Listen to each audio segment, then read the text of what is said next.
Cheers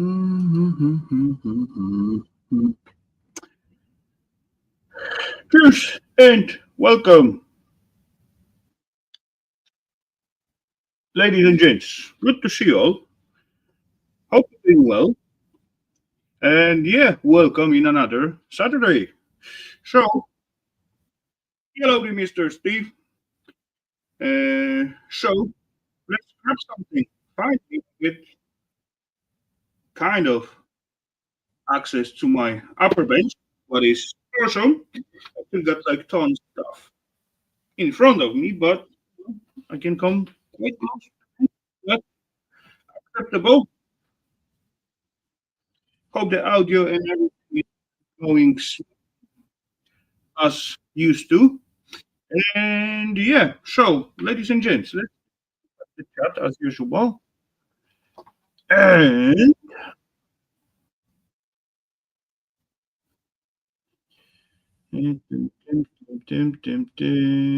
what is tonight? War, Mister. Oh, wrong screen. Mister Christian. Hello, Christian. Welcome. Good to see you. Hope you're doing well. Then, Mister. Good to see you, sir. Hope you're doing well. Awesome weekend so far. And then ended up in that stupid vertical. No, yeah, I have like two preview. I don't know how to set it up and how to shut down one or other one. I was setting up the stream quite late tonight, so I didn't have time to look at it closely. I just make it. That's it. Me, hello and welcome. Good to see you, Mr. Steve. Uh,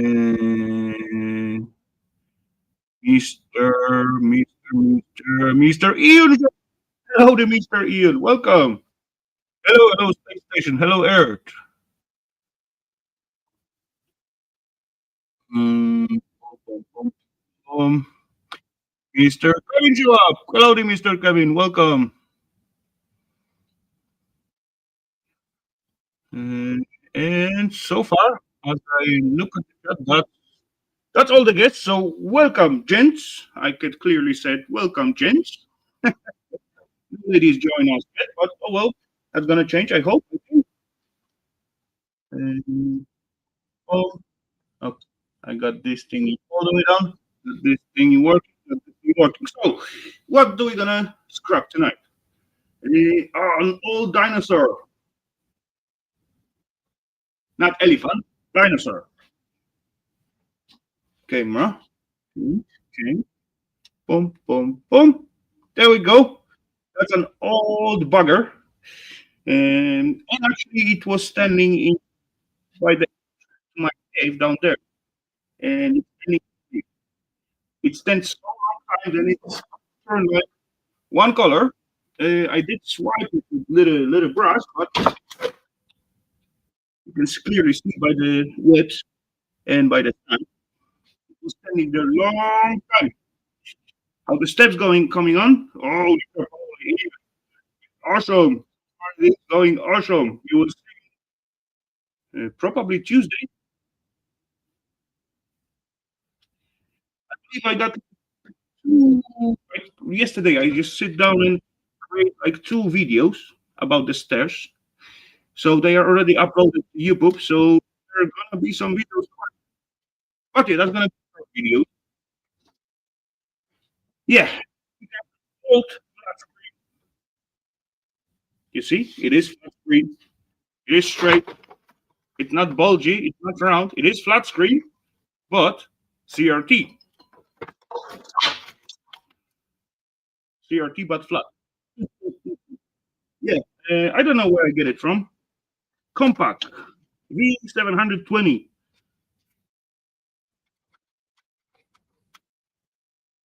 One cool bugger, like 15 years ago, maybe 20. But today it is dinosaur. Hmm. Okay, so now yeah, I forget to scrap the most little aluminium scrapping. So, ladies and gents, cheers for the good time, for the good stream, for the good fun.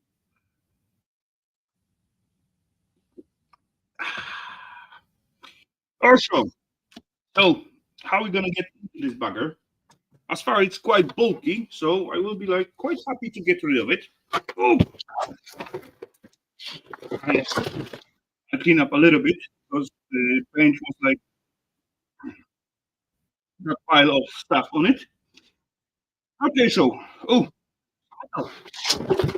just we're gonna have some. Well, oh yeah, I'm recalling this thingy for the food. Unfortunately, that is just plastic, but that's okay. Now we got a little more to the screwies, and for those screwies, I got wait somewhere. Oh, whew, sorry. I got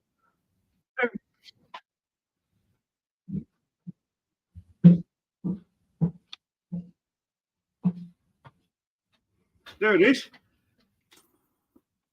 Extra long beat with the Phillips top.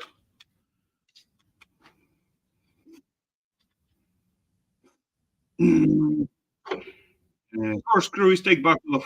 Hammer crown, put back on easy. Okay, probably it's gonna be as you're saying. Yeah, those beats actually come out from wall machine. I see steps. There you go. You got a little sneak peek, little teaser, and as well as Ian said, I'm gonna save the screwies because you all know what we're gonna do with it. We put it all back together later on. Eh, I can just cut this bugger. Not gonna, not gonna stand in the way. There we go. Little wire, of course. Gold in there. So gold always welcome. So, cut it out. There's my bucket. Your bucket. Also, I need to look after it. It's right there. Okay, there we go. And two more screwies should be. Oh, there's no more screwies. Like, let's see. There's no more screwies. There'll be two more.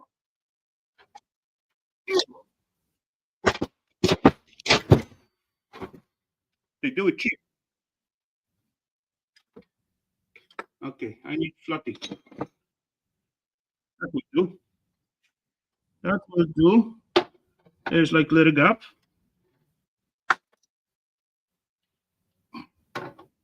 Uh-oh.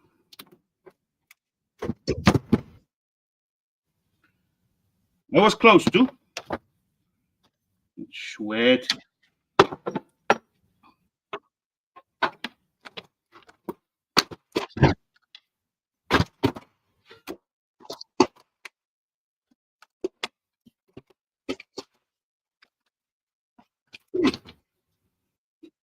It won't open.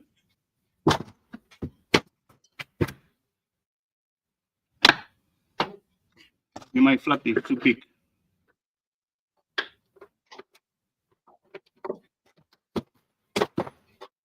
Mm, push it.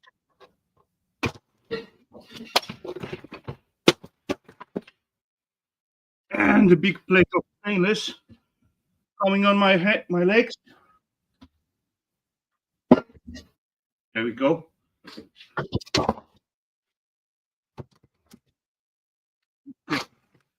So I'm just gonna drop this little screwdriver in here. Flip it.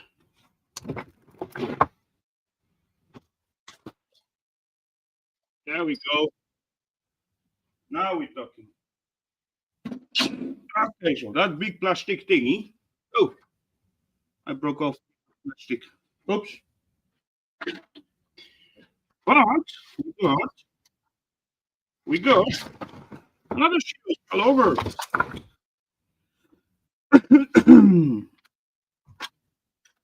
Yeah, Louis. Hey, this it seems like I'm gonna give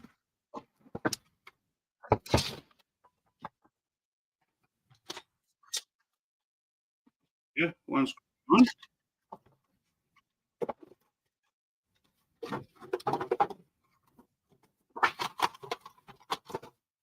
Ah, we got it. But wait, is it all? This piece, this piece seems like this is steel. All rest is aluminum, but this piece, wait, it is steel. That's no good. I don't want this steel piece in my aluminum pile. Okay, easy. We got a few more steel pieces. Oh, there's one more. Again, this thingy. Some kind of weird rounding stuff. Then it's supposed to rip up. Come on up. There we go. Sweat. Not only aluminum, bit of plastic again. Hmm. And what about those rounding springy? What are you? Non-magnetic. So I assuming those gonna be two more. Those gonna be brassy bits. Nickel plated brassy bits.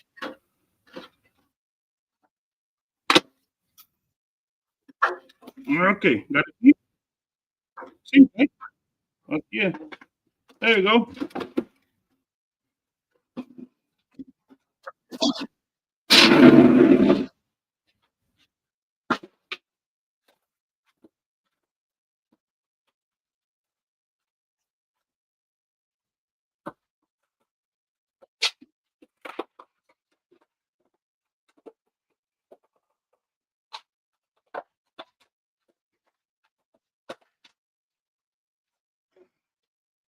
There we go. Oh, that is quite weighty, I would say. So awesome. I saw just a bucket here, right there. Go. Now, those, as I said, I think that's going to be brassy beats. So there was also, there we go. Oh, and we got one more ground thingy, but seems to be copper. That's even better. Copper.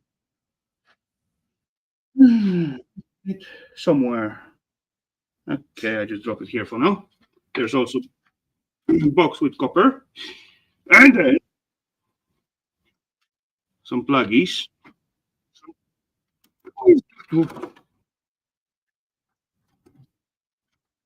More pluggies. What, they are protected or what? Just grounding. Oh, there's pluggy. One more.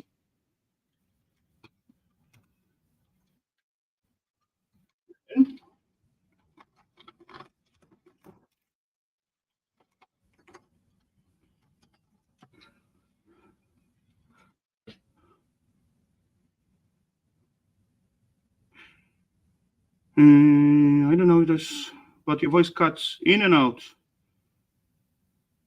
I blame you. Oops. Uh-oh. I'm in trouble. Microphone. Next level of my microphone. I used my microphone level. No, yeah. It's like fine. Let me check just in case. Hide preview. Yeah, hide preview. I don't want to see that.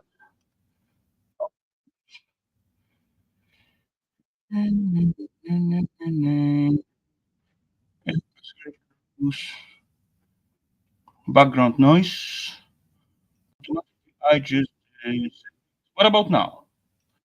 Is it better or is it worse? I just automatically adjust the audio frame. Okay, seems like I'm not gonna unconnect those buggers. So what I'm gonna do, I'm gonna cut it. And thanks to that, I end up with this little bugger. Little carry, two little squeeze, one nice tiny. So I'm gonna grab it. Why not?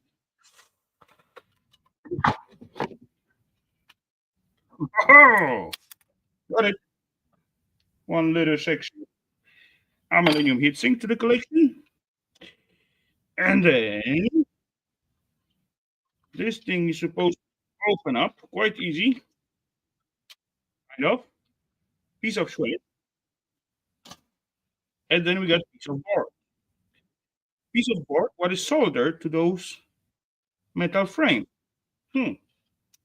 And seems like it's also with those plastic holder. So that's mean I need to twist it somehow, but okay, we're gonna cut it out. There's one connection point.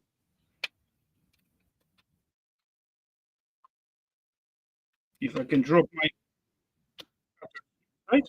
Oh yeah, that worked out. There's another one.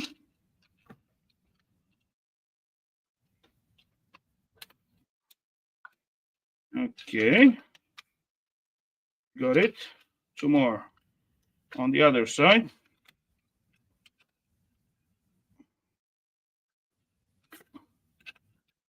I've got to work my way in. Oh, okay, maybe screwdriver will be more safe. Almost. I didn't mean that. I meant only like bend this little metal piece. But okay, I broke the pin. There we go. One, and the last one.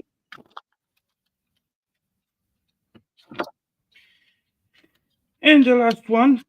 There. Yeah, I know. I butchered it a little bit. Well,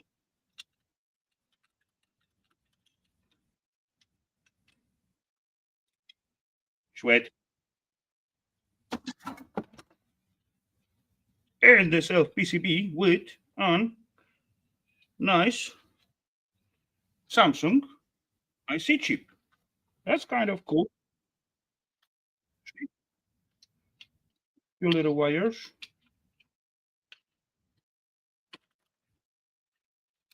Not much, but wire bucket will not complain about that. Oh, one more little wire getting here. You're not gonna see that, right? Going to the wire bucket. And one more aluminum heatsink.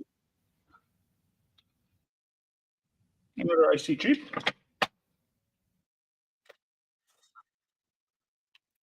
So I got like tiny little nut behind it. So I got to put my finger in, and there we go. Now I pull this IC chip from the heatsink, and then I do see two solder joints. Yeah, two solder joints at the sides. So I think I can rip it off. Where if I find out, oh yeah, like left-handed side cutters, maybe. Let's see.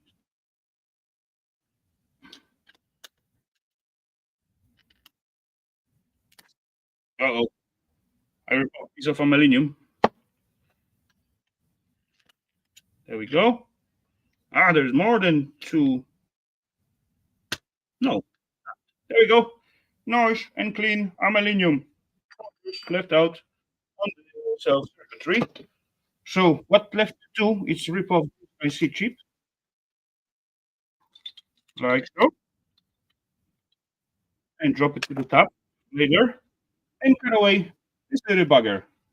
And the rest gonna be like low grade. That's okay. That's how it is. Okay, what do we got? Oh, little condominium gummy thingy. Little gummy thingy.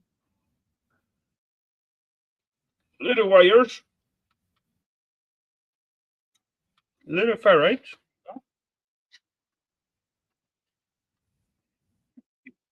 Let's try to pull this one and pull this one. There we go. Little ferrite thingy that can go to sweat.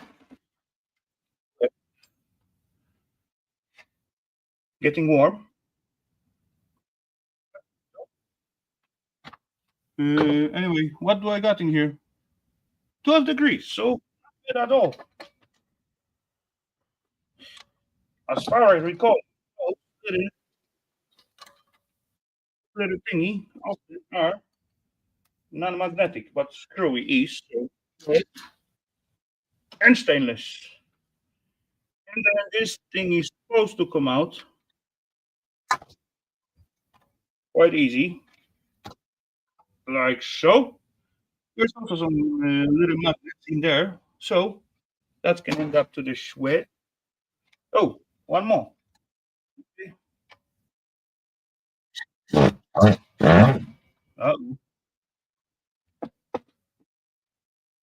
Uh-oh.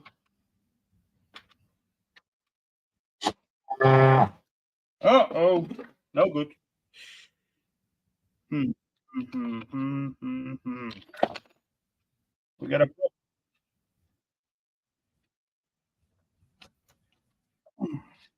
nope. We should go easier way. And okay, never mind. Too late. I fucked it up.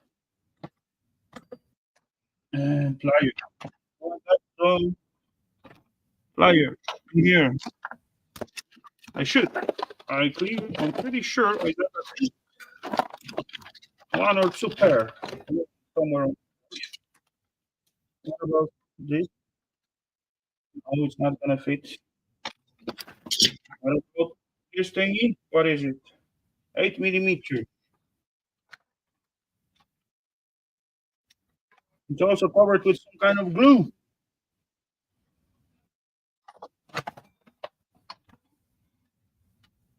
Just tap it with a hand. I don't want to break the glass. Come on. Yeah. And I know that's only my own. I should scrape all those glue first. Before attempt to unscrew it, right?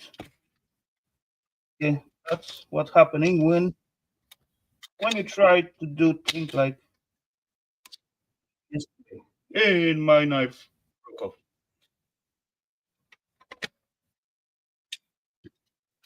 Oh,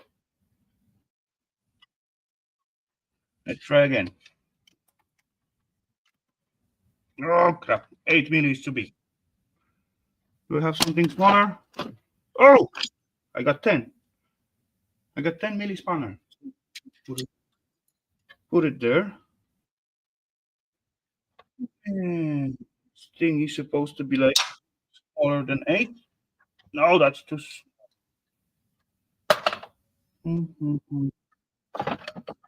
Look, pliers. Another wrench?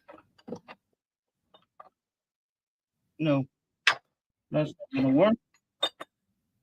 Thingy. Also 8, so that's way too big. Yeah, that's way too big. That hanging there. Oh, got some pliers. Nothing special, but maybe. Let's see. Hey, I got the movement. Awesome. We're safe.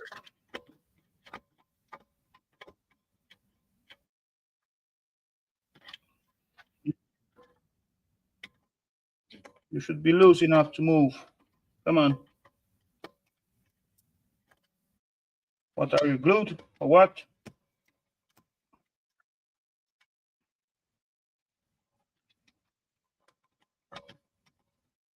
Give him 2 more turns, and it's got to go out. Going? Going? Almost. Maybe no? Nope. Okay, then. Be patient.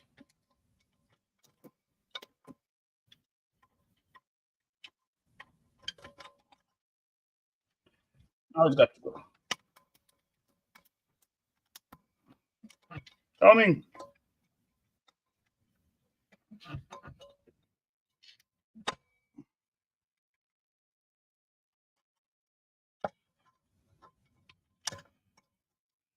Few more turns.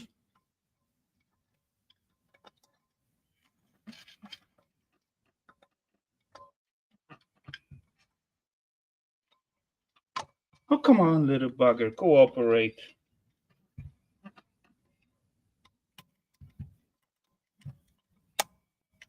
There we go. Yeah. Oh, this one is not magnetic whatsoever, so let's. And then, come on. Plastic or not? Yes, plastic.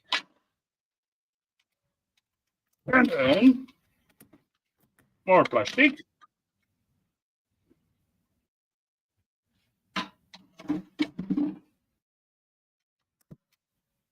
One more? No, no more screws. So, thing is coming. There we go. Oofed, little buggers. I don't remember when last time I do like whatever CRT. Maybe that is the reason why, like, little extra.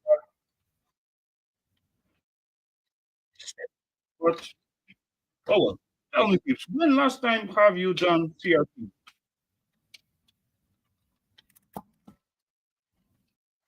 What else? Oh, there.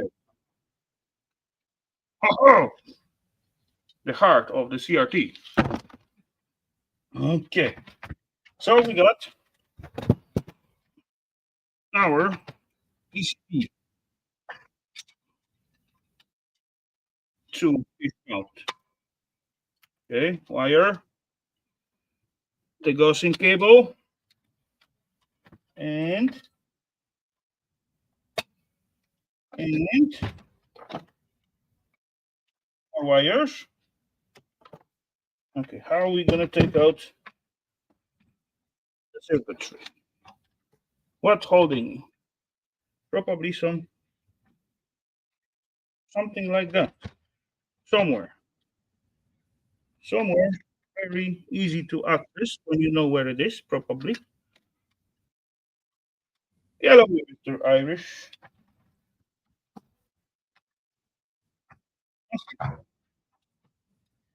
But cream, come out, little bugger. It's not gonna help. Oh yeah, there are the clips. I see them. See those little buggers.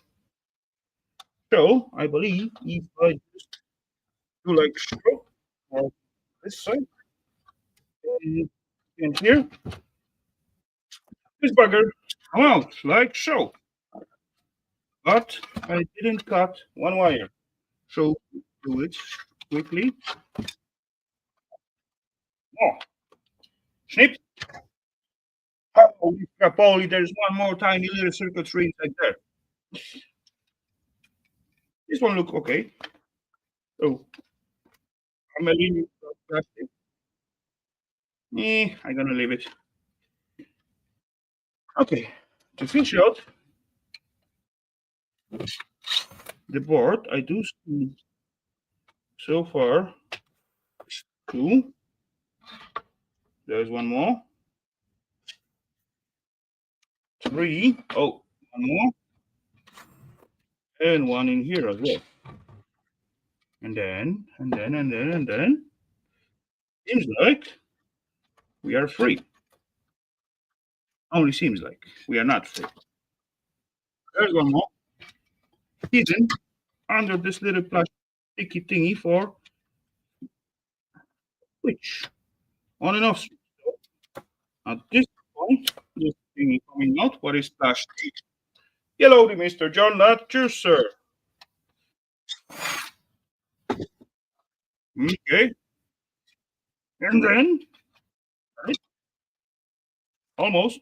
Got it. More sweat. A decent thickness of metal to use it. Where is that bugger? I don't know. It is quite old, I would say. Any date. Any date. There's 05, so that could be 5th. Could be, but you never know. That's not guaranteed. Can I see somewhere else? Any date? Ew. Nope. Maybe you could. Oh, see. So this is where all the action is. Kind of.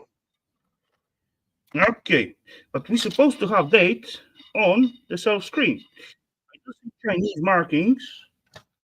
Okay, the Gaussian cable, of course. I like the Gaussian cable. They got copper inside of them in most cases. I did spot few aluminum ones, unfortunately. Oh, we're gonna check it out later on. Okay, what else? Also, the grounding line. It's often made out of copper, and it seems like this one is as well. That is good. That is very, very good. Let's cut it out. And I'm just gonna drop it into nickel plated aluminum. So, oh, one more grounding copper lookalike. Cool. And do I want this little TV? Yes, of course I do want this tiny little TV. There's one more grounding pad or nickel plate, but non-magnetic. So that to the bucket. Shall we? I see. Oh, there may not be any screw out there, so push it up. If I just push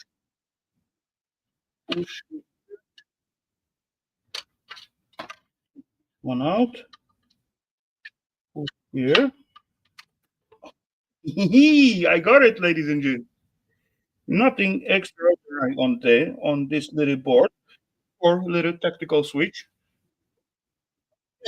Board is mine. Think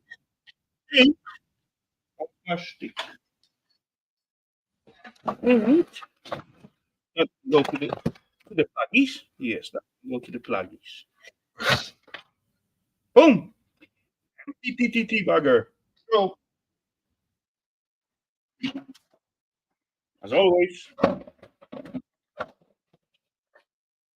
respecting the recycling center. Hey, where do you think you go?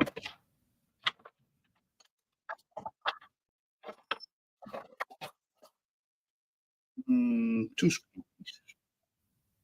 There it is. Machine.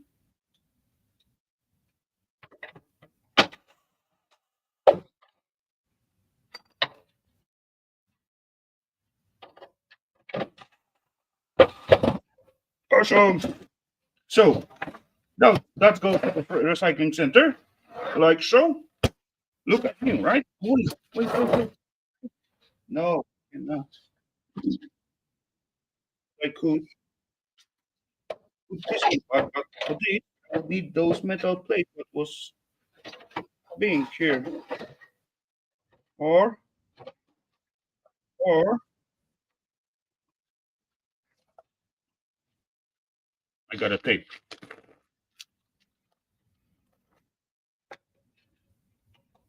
Yeah.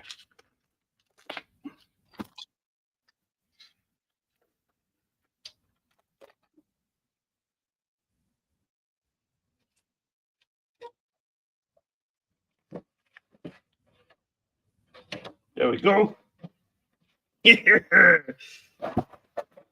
Isn't that piece of art? I guess so. Okay then. Perfect. Oh,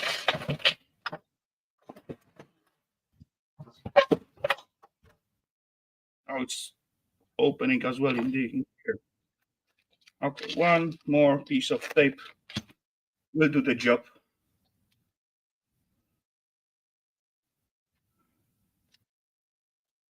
Okay. Oh, there we go. Very nice. Yellowy. She's scrapped shells. Welcome. Welcome. Lucia, good to meet you. Hope you see something funny in here. Okay, one more piece, just to be sure. Ah, there we go. Good as new, right? Even with the leg. So, with the result,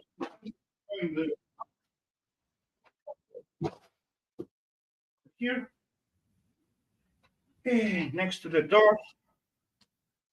Boom, boom, boom, boom. Clean up a little bit. Yeah, nothing new.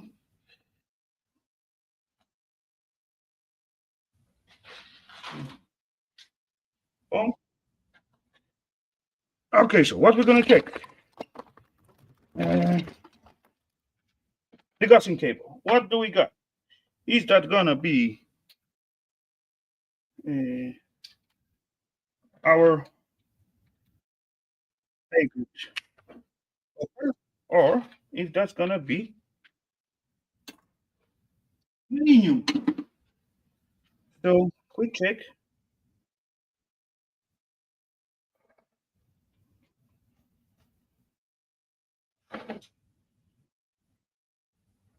But even though it's gonna be a millennium, it's still like good enough amount to scrap it out and just drop to a millennium.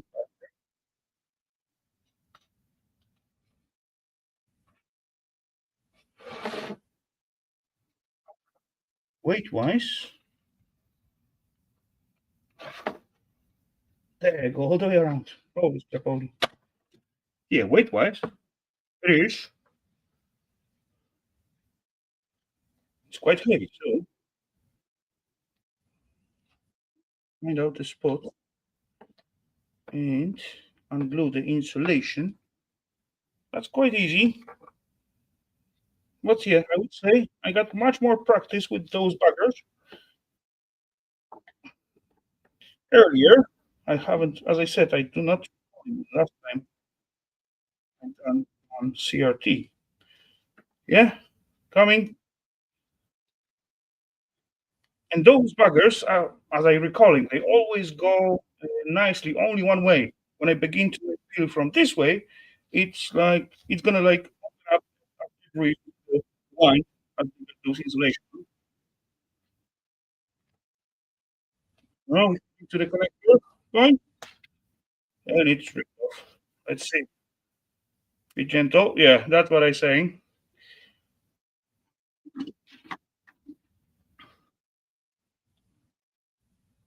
No, I didn't have to do it. Yeah, there was much more insulation than on the other piece. There we go. Let's start over.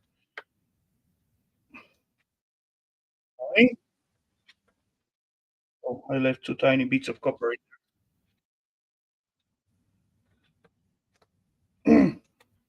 Boom.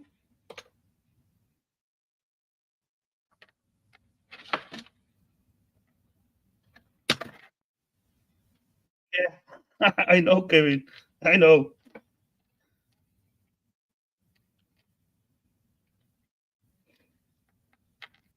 How it was when CRT laying all over the place and no one even collecting them. And these days, they are gone, totally gone, and everyone missing them because it was like decent room operating, and they were fairly easy to scrap out. Yeah, these sellers, welcome. Okay, so we got it. And weight-wise, I would say this is clean, large, proper, but to just for being sure, I'm gonna take so we're gonna or we're not gonna.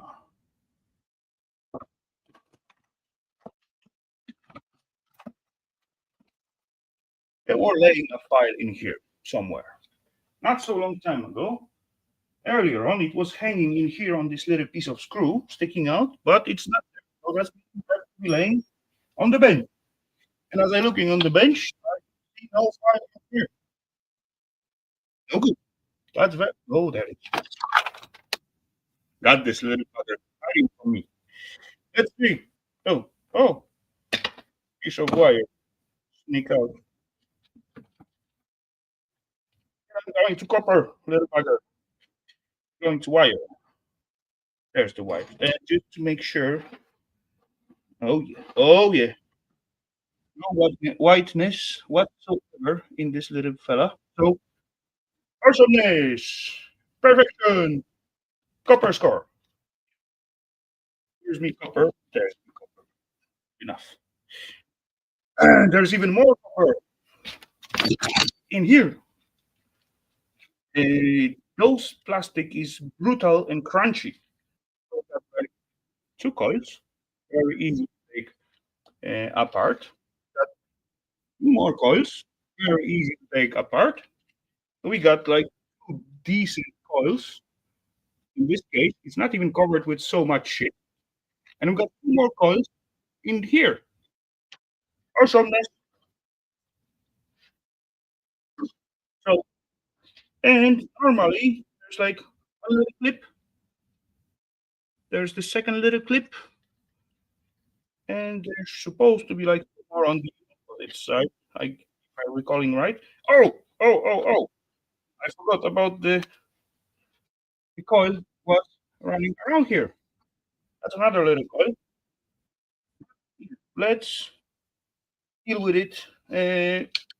Humor, it's one option, but this thing it comes out quite easy. As I said, this plastic in most cases is super brutal, so it's crunchy as hell. So even without armor, you can break it with your hands, and then, boom, boom,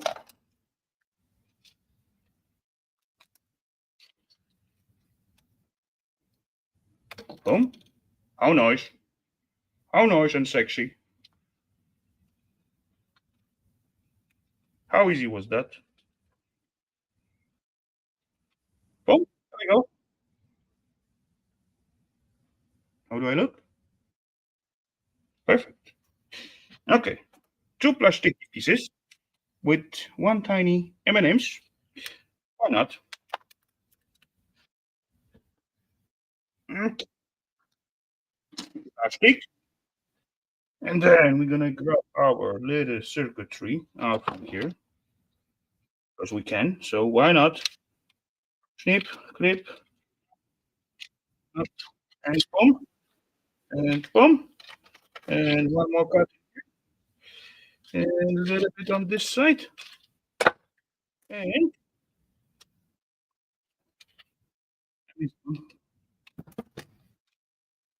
two nice coils. Again, to fish out. Super easy to take out. So super crunchy plastic. There we go. Boom.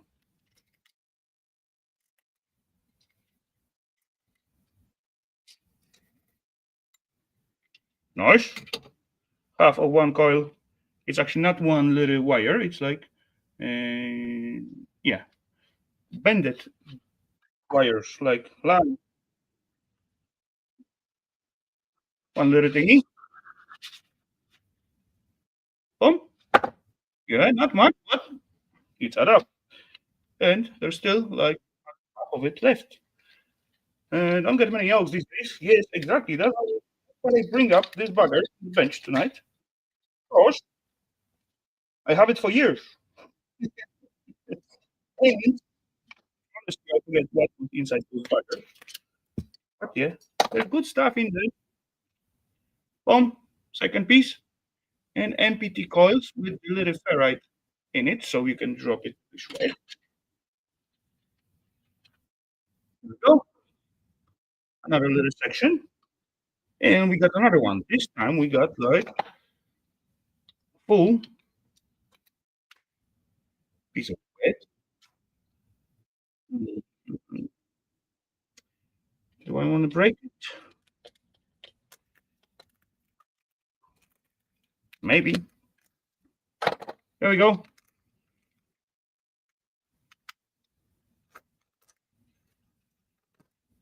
Uh-oh. Stuck ferrite inside my coil. No worry, Kevin. Do what you need to do, sir. Hey, is it? It's not just ferrite inside this little bugger. It's like another tiny coil. Oh, that's surprise. I'm surprised about that. Hello, there, Mr. Dude. Welcome. So, tiny little bugger. That's one question. Then let's take a look at this tiny little bugger, what was inside. Because really, coil in coil. Is it tiny, but still? Oh, yeah, it is.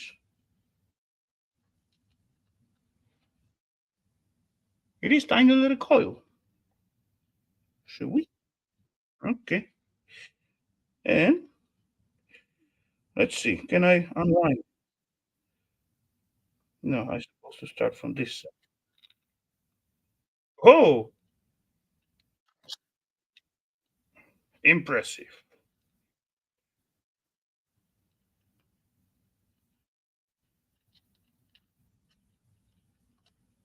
That's tiny little coil. Now it is MPTT.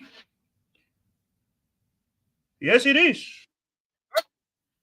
It got so much copper in it. So that's not bad whatsoever.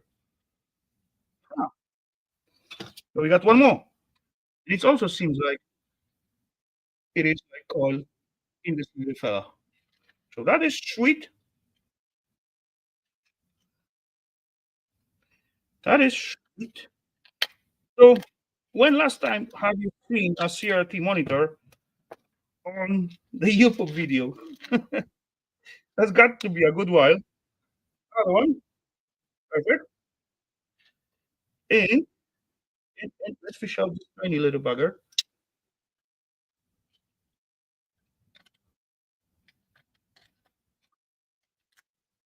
There we go. We got this little fella. That is kind of cool.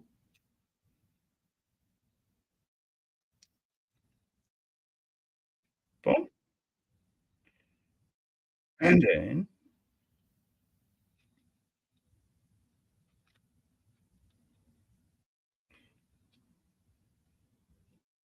uh,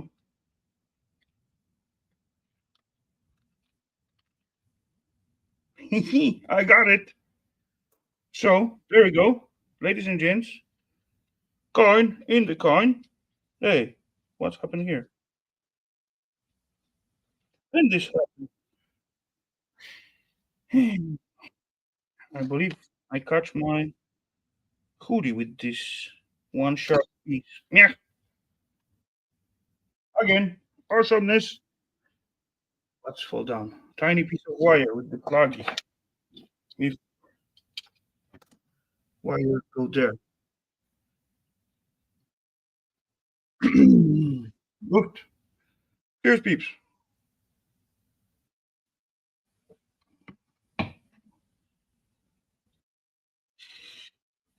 So we left out with this tiny little low-grade circuitry, and there are still like little tiny bits and pieces to fish out if someone really wants to. But yeah, few diodes, few resistors, capacitors, M&Ms, whatever you call them, potentiometers, but potentially got some tiny little trace of silver. But yeah, other than that, it's just low grade. So let's continue on this bugger. We got two more oil in the top. Oh, there we go. Those are not that easy to unwind, but not hard whatsoever. But you got to move your hand. A lot of work, but they are tiny, but they are easy enough to not forget about them.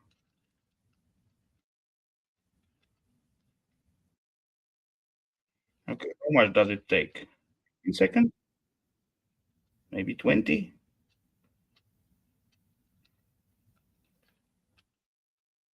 You don't tangle, then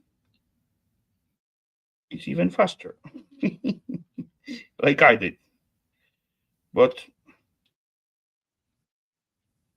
no, yeah, I'm gonna work it out. No worries. There we go. Sweat and tiny little bit of double colored copper. Also,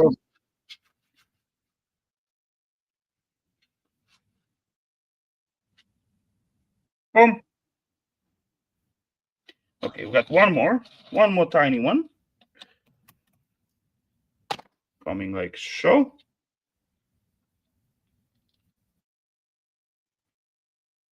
No, I'm supposed to start from this side. Oh yeah, there we go.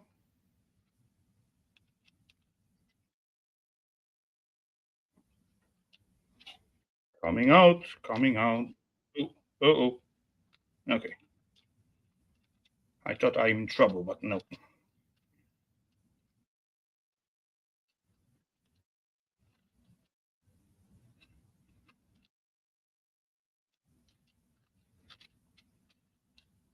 And a few more wines. Haha. Wait, and copper.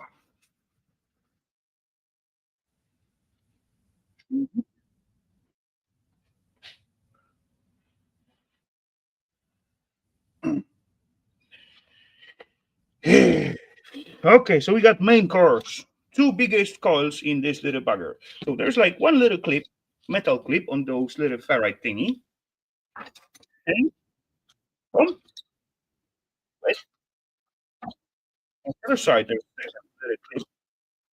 Boom, right. And the little ferrite can be, most cases, separated. So with little gentle, that kind of stuff. Boom. Aha. That can go to the sweat. No, not that much. That can go to the sweat as well. That is nice and clean piece of copper. Awesome. And then we got nice and clean piece of copper. Awesome. Awesomeness. If you actually when you put them together like so, and you will cover that with, let's say, resin or something like that, you will have like awesome little coppery reading glass. Or holy crap, that's gonna be awesome shot glass, right? When you make it tight and mm, or drink glass. Oh yeah. Sweet. Little copper. So that's gonna be shot glass, and this one gonna be like whiskey glass because we got two more like buggers another two set of cards. So, and usually there are like little tips, like one there, boom, boom, boom, this little bugger, like so, and on the other side as well. And this crunchiness of that plastic is so awesome. It is so easy to break it off, and oh, as well uh, for the those there's like tiny magnets in here. Those black little pieces of magnets are super strong, but they are magnetic. And okay, so two more on the other side. Boom. Let's break them in. And now this little plasticky thing is supposed to like open up. And maybe not in this model. No, not in this model. This model, the bottom piece have to come out first. And will you cooperate? No, there's more clips. Boom, boom. Now this side's supposed to be kind of loose. Yes, it is. Two more clips. And then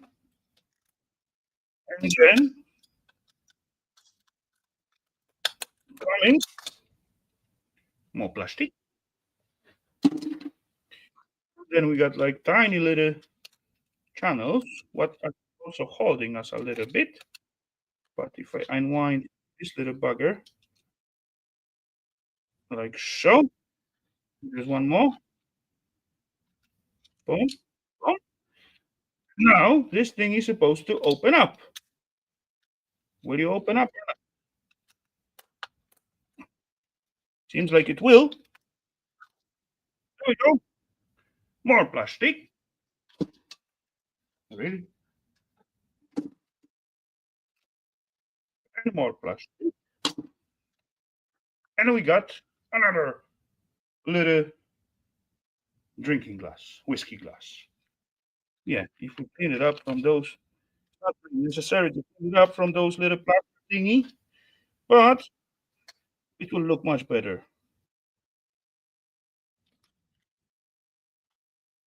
There you go.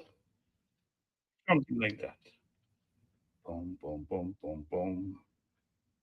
You got even tiny little foot or feet, foot, shoe wheat. Awesomeness. Dang, I'm breaking the sweat. Holy crap, holy. I don't know if that's from yapping around or moment. Even though it's not cold here. Oh, it's brought to 3. Okay. So that main board.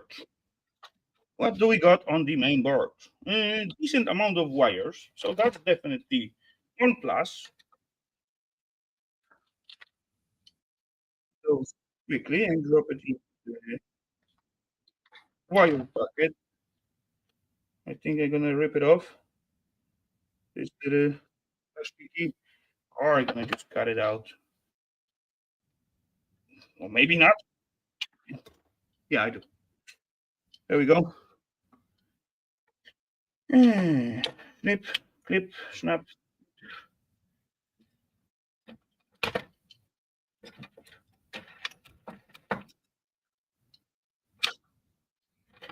Yeah, awesome. To the bucket. Two more, tiny, but get up. Boom. And oh, one more. So as far as this bugger, it is low grade anyway. So it will be worth to fish out this little coil because it is copper coil. Yep, the extra copper. Amalinium sinks. There's some more IC chips. There's some decent IC chips.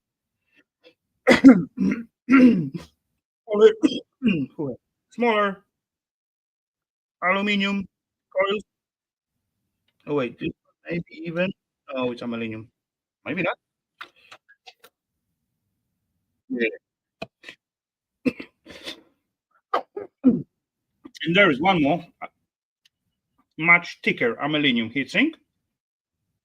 So if we probably try to take it out, we're going to break off the whole circuitry. But that's not big because this is like a voltage transformer. So we can just have ripping it off together with the heatsink. And then later on, fishing out the heatsink, we can drop this little bugger into transformer pile.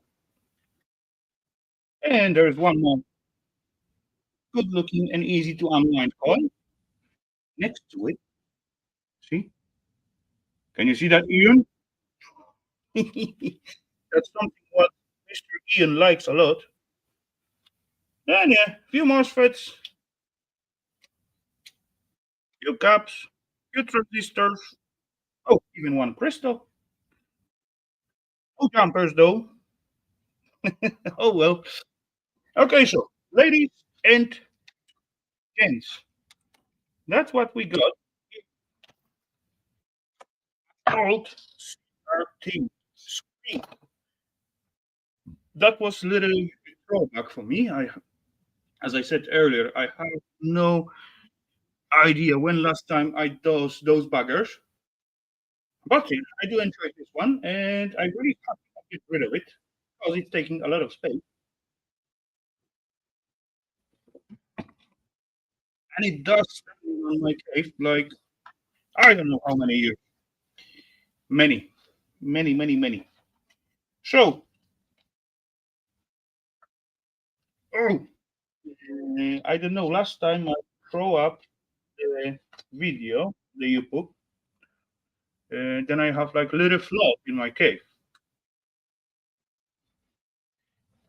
I begin to clean up like one well, and I find out plenty stuff inside. And in between of that, it was this thingy. It I covered with rust, this part, and I didn't know what this is. I was feeling that was some part, but it turned out it is like key, orange. Which what are you? What are you? What size are you? Is like 10 milli or something like that? It is covered with the rust, but wait,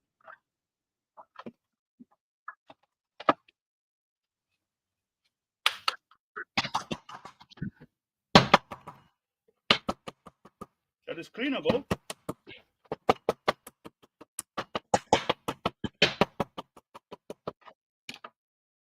Okay, maybe a piece of chrome coming out of it, but otherwise, I believe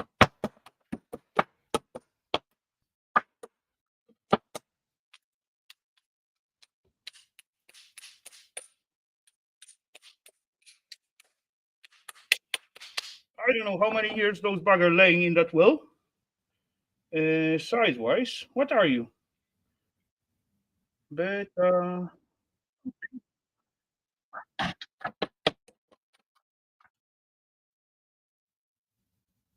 beta 992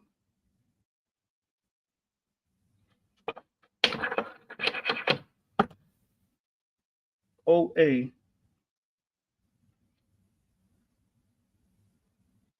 It's like 11 millimeters. Oh yeah, it's visible. No, Italy, not 11 millimeters. Size wise,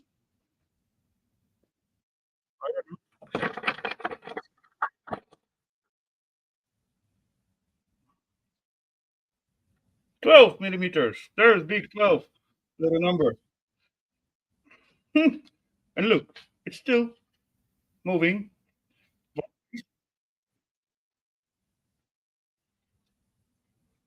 Awesome. I have last time opened up those well about 10 years ago, so that was already got to be already there. So how many more years it was not there? No idea. But that's funny. That's funny. 1.5 feet.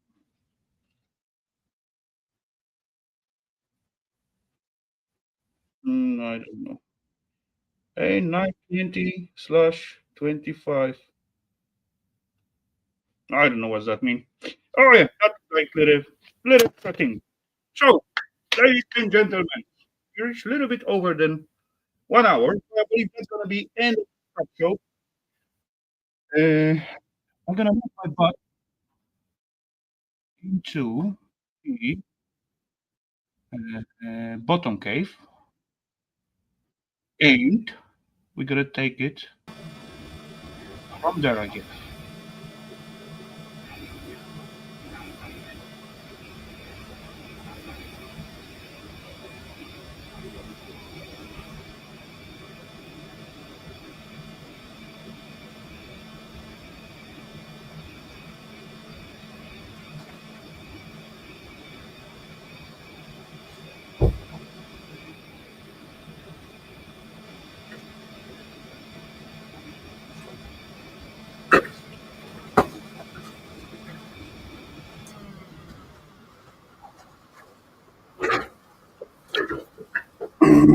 Okay.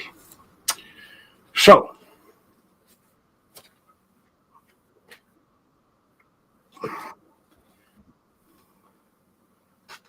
boom, boom, mute this thingy.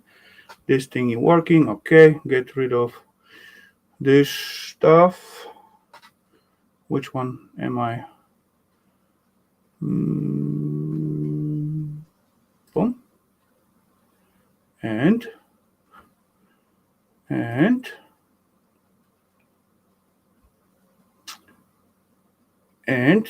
and hellowdy and welcome, Mr. Bored Old Fart. Hellowdy, sir. Good to see ya. Hope you're doing well and have awesome weekend so far. And yeah, as far I got like 19 degrees here, so I'm gonna take this one out.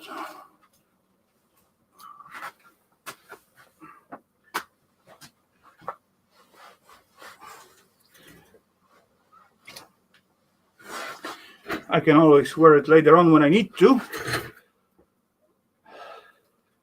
Did you slide down to the ladder to get here? No, come on. No. As you see, my ladder standing behind is visible. Oh, partially visible. In this little corner, at the bottom right corner, as you look out there, that's standing my ladder. Yeah. Single cam now. What do you mean? That meant if I do that now is double? Really? I thought it's only preview for me. Is it double now? Or were double for the whole time? Was it? No. It wasn't.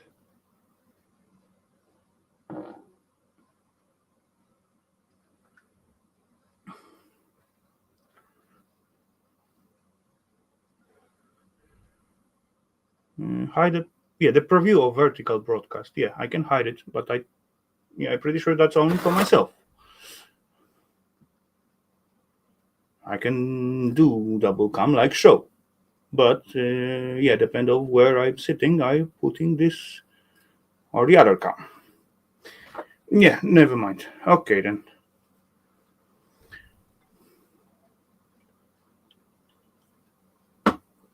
And I do see my camera is quite dirty, I believe. So, oh yeah, it is dirty. I haven't used it since 2 weeks, and oh yeah, that's a little bit better. I haven't used it since like 2 weeks, and yeah, I do a lot of dust in here, create a lot of dust in here during the different processes and having fun in here and all that kind of fun stuff. Fun stuff. I don't know where I pick it from, but I just catch myself editing my own videos quite often using term fun stuff.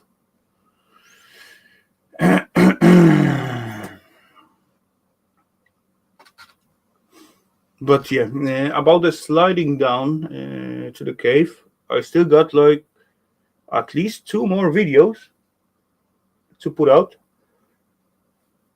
and yeah, with the process, how it's going and how it was.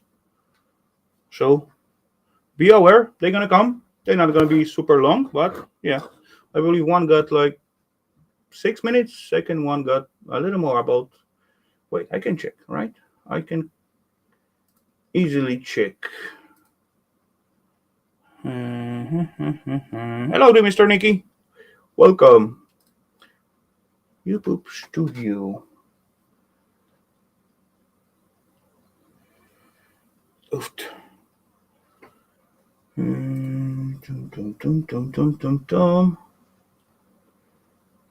Anyway, it turned out like quite big series of the video about the stairs. No, yeah, I got part 7 ready and part 8 ready, already uploaded to YouTube. Okay, one is like 7.5 minutes, second one is like 8.5 minutes. And there will be like, I believe, at least 1 or 2 more. I'm pretty sure I'm supposed to put all those videos, because it's already like 8 videos about the stairs. I'm supposed to put them into the playlist and just drop at the end of each and every video. That's what I'm supposed to do. And I was thinking about it. I just never get into it and sit and done that yet.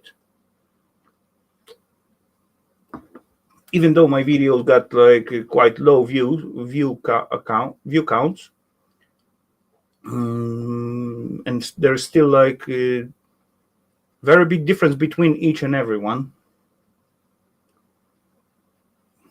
It's like, I don't know, sometimes 50 views in difference between to the further one or another one. I don't know why. Maybe I just didn't promote it well enough. Oh well. Most of my videos doesn't have like huge amount of views. It's like just 30, 40, something like that.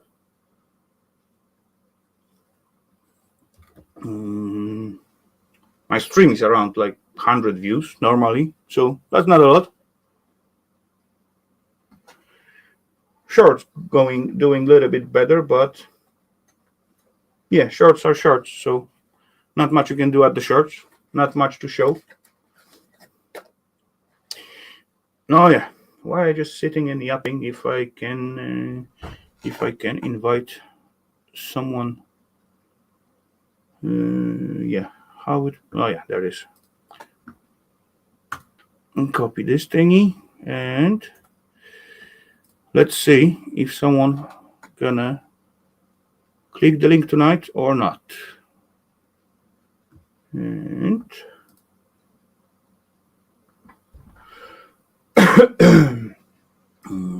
what is it? No, that is okay. I can pin this little thingy on top. Oh yeah, I already got the banner running at the bottom. I believe it's running from the beginning. Oh well, I forget to shut it down. My fault. Oh well.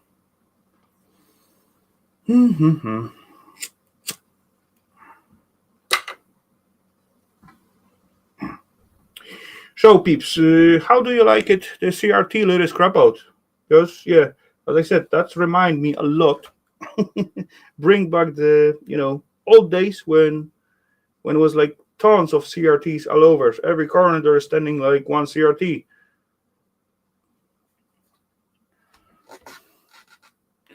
Busy with new rescue puppy. What did you rescue? Mouse again? Or something bigger? Yeah, it's understandable that you're busy with the puppy, but yeah, I wonder what. What did you find this time?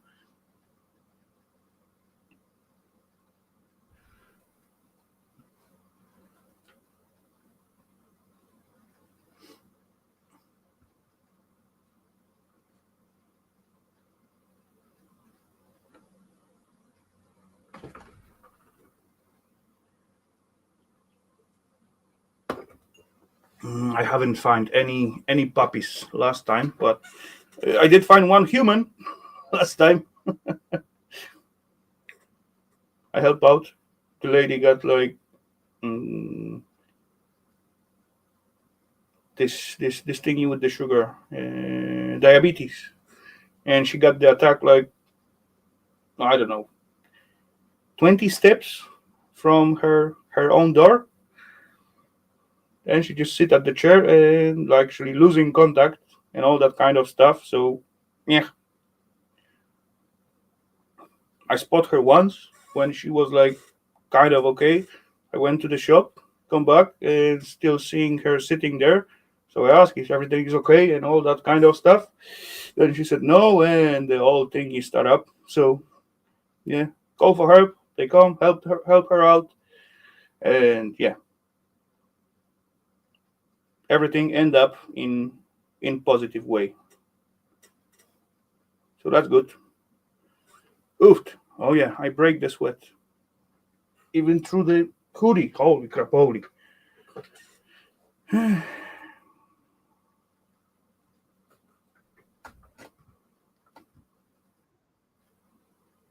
It was a busy week for me. After all, oh, I do see guests, ladies and gents. That means we're gonna play the game. The game is to guess the guest name. Ladies and gentlemen, scrap sweat is a good thing. Lo, means you don't need a gym. Yeah, I don't need a gym. Definitely. I could use for it, but I have no time and feeling and strength to it. Ladies and gents, let's play the game, because I do see a well-known friendly face down there in the basement. And the first letter of the name, it is V. Any guesses? Come on, drop it into the chat.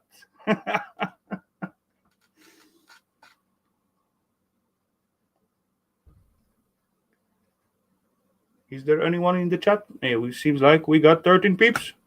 And points go for Starmy. Hello there, mister. Hellowdy. Welcome. Good to see you as always. Hello, Claire. Everybody. Claire, Solers, Nikki, Bordeaux, Ferd. Everybody else down there? Kevin? Oh. So, weekend again. It's always the weekend for me. Come on, it's going to end at some point. Not for a while now, because it's winter time and we shut down in the winter. No, you're correct. So enjoy and use as much as you can out of it. Hello there, Mr. Grandpa Cave. Good to see you, sir. Hey, Kevin. Yeah, I still got unused holidays. So I don't recalling that was like 14 days, I believe. So 2 weeks, 2 whole weeks I got unused holidays, what I got to use until the end of December. So seems like the last 2 weeks going to be off for me. So maybe I will find the time to do something here. Or I'm just going to get lazy and just plan and think about doing something.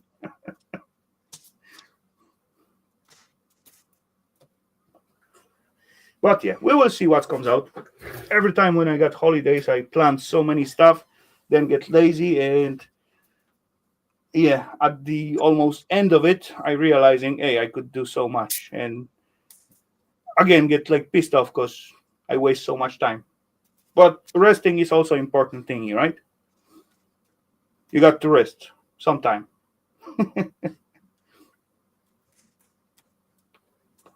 So fuck, then I didn't use like all my holidays. It is wrong thingy, I believe.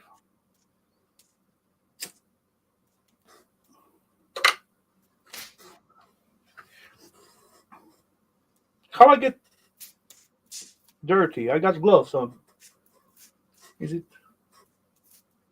Oh yeah, there is a little hole. Okay then. Gloves are finishing. So, what's going on at your side? Except the horse ball. That was kind of cool process. I shoot you the comment earlier than as it was like halfway. It looked like super chair. They used to Yeah. selling like something similar in here, but those chairs, it was also like round, but of course not from the horseshoes. But it also got like they hanging on the spring, so they got like Yeah, yeah, yeah. little I know what you huge mean. leg, and they hang like little balls hanging, and you can just shoot yourself in and just swing. That was kind of cool. Yeah, no, it's done. So it's just fitting over there. Could be hard. I'm not sure what I'm gonna do with it yet. So It is I'm cool looking item, but it's like huge space taker. yeah, it's for outdoors. You put it in Yeah, your on the yard. garden as a statue, something like that, maybe. Yeah, I'm thinking maybe putting some lights in it so it lights up. What about the planter? Just make like little plasticky inside and plant something on it so it grow out from every holes. Could be as well, maybe. Yeah, Or herb thingy, herb planter. When you got separate like different sections and chives, basil, I don't know, parsley, whatever. I don't know. I just something like that. no, Actually, last it's just yeah, an interesting piece to put like people put them by the end of their driveway and stuff like that. You know what I mean? it is interesting piece, and actually, you put like a lot of work on and job to make it. So, come on, and it's actually turned out quite well. Yeah, I would say it's looking kind of awesome. Yeah, I wait. I can it's make 90 centimeters. well. That's not small. 1 3 feet. meter square almost.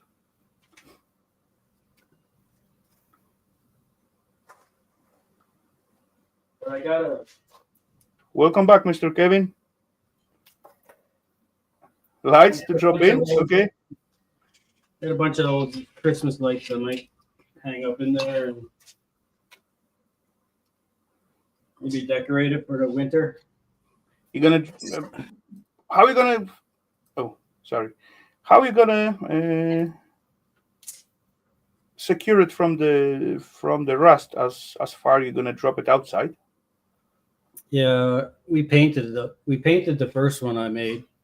This was Okay. some spray paint, right? So Inside and outside. yeah, just Okay. you can get your 'Cause- hand in there and spray paint around and spray paint the outside, whatever. Hmm. Or you let it rust. People let them rust too. They look all right. Just But rust. there is like a new type of metal these days, and actually, when you let it rust, it's called like it has his own name. The iron, what rust, and the rust actually instead of painting it, you let it rust, and the self rust create like protection layer on it. It's Hmm. called somehow, I forget how it's called, but there is like kind of steel at the moment you can buy, and you don't need to paint it, you just let it rust, and the self rust create like protective layer on it. But there's something new. They come out with it like quite few years ago. But yeah, people begin to use it. That's why a lot of like big buildings like malls and like shopping centers are covered with some kind of metal, and they don't even bother to paint it. They just let it rust. We got Hmm. at least 2 or 3 buildings covered with like metal sheet, and they just let it rust. It was look at the beginning as I look at it, I said, "What the fuck? They are stupid. They just let it rust like so." But yeah, there is some kind of special metal they create, and the What self color? rust is like create the protection layer for the rest. What color rust? Red or? Normal rust, brownish, reddish. Yeah, I It mean, looks like standard rusty metal. yeah, I mean, yeah. Rust doesn't typically go very deep in thicker metal anyway, so just But kind yeah, of but as well, they they make like some kind of special. Then only like the very thin layer can get rusty, and that layer create as well some protection layer for the rest of it. Mm-hmm. As I saw, they begin to put like clean metal over the mall as they building. I said, "What the fuck? It's gonna get rusty, gonna get stains all over on the street, on the sidewalk, everywhere because they put a lot of those metal sheeting at this building." But yeah, it seems like they know what they were doing. I was the not informed one. Got to take a new doggy out. Okay, take care, Solars. Watch for the little doggos. Well, speaking of rust, I'm working on making a skillet, a griddle. Okay. So I found an old piece of a beam, like a steel beam. So I've been trying to clean the rust off it. And no, I saw it yesterday on Alice. I think you showed those little pieces. Oh, yeah. So I'm working on building a burner right now. So I can slide the burner underneath there and heat it up for cooking. Why won't you just put it over your fireplace? I don't have a fireplace in here. Well, I mean, what kind of burner are you gonna use under it? Because it's like not that much space in it. Propane burner, like this. Okay. Are they flat enough?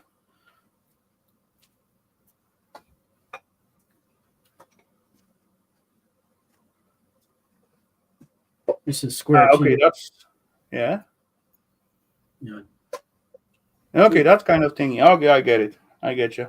That'll go underneath. I've been like, it's pretty finicky. I've been like at this all morning trying to. Have you tried out those little burner? Because the holes look like slightly big for the gas.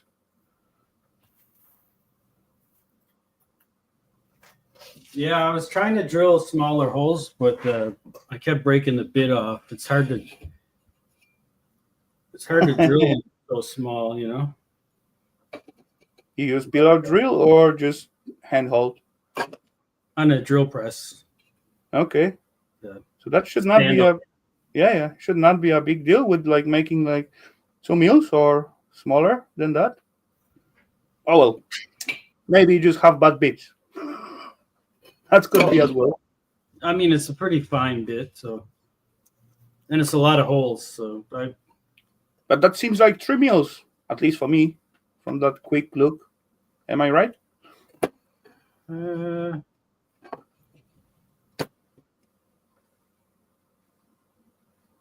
What is it? I got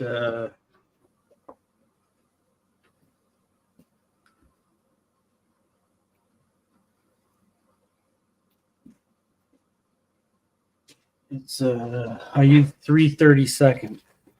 So 3/32. What is this? Is 3/32 2 millimeters. That's give me 2.3. Okay. 2.3. Yeah. Yeah. But I was trying to do it with a 1/16 bit. Mm-hmm. So that would be. Yeah, we will see. But why are you putting the electrical tape at the end of it? Because it's open, I haven't welded a cap on it. So. You want to test it out or what? Yeah, for testing it, I just. It will be cool if you find out at the side of the road, like old gas burner. Then you got like ready pipe with the holes in it. Yeah, I know. I kind of want to make my own, you know, just for a point of it. Yeah, I totally get you. I do plenty stuff myself just to prove myself I can. Not often it is like smart or economical, but oh well. So I just got a Okay. It's got a valve, a piece of pipe with a cap on it, right? Mm-hmm. Then I got a welder tip, a tip from a welder goes in there. Okay. A little. Yeah. That's tiny. Cool. So I've been struggling with this too. I think I don't know if I need a bigger hole in this or a smaller hole in here, but all right. That'll just go in there. Like so.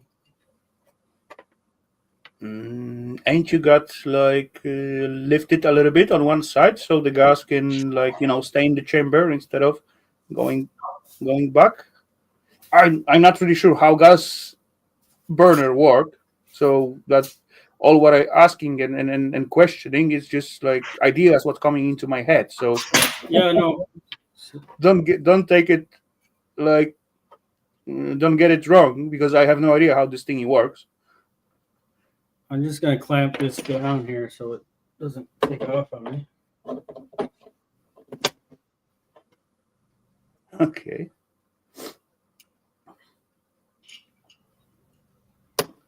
Looks good. Metal can. Yeah. All what I know about the gas, it's like I did scrap out few gas burners. That's all what I got. Yeah, fix it up a few times, but very like main simple issues.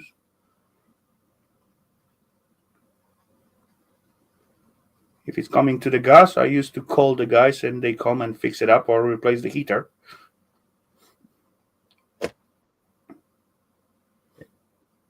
That's just clamped on there, so it's not going to move.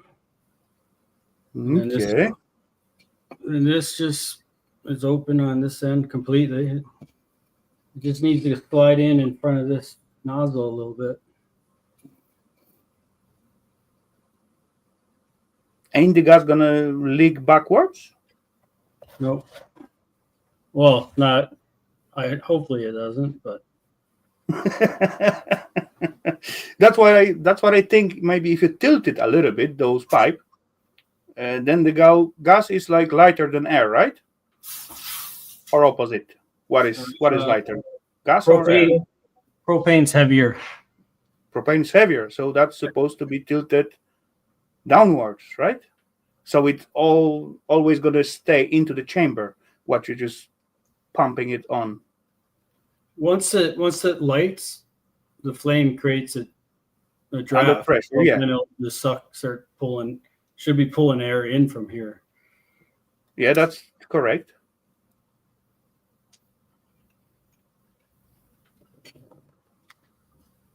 Okay.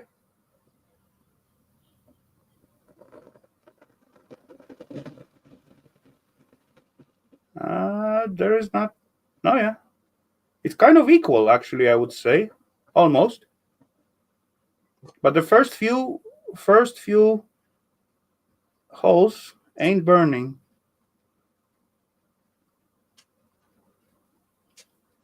Too much air or not enough gas? What could be? Might be the pressure is too high. Or not enough air. You see, at the end as well, there is like some of them are unstable.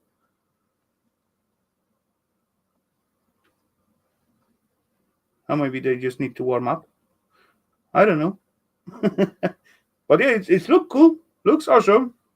Hello, Mr. U.S. Mike.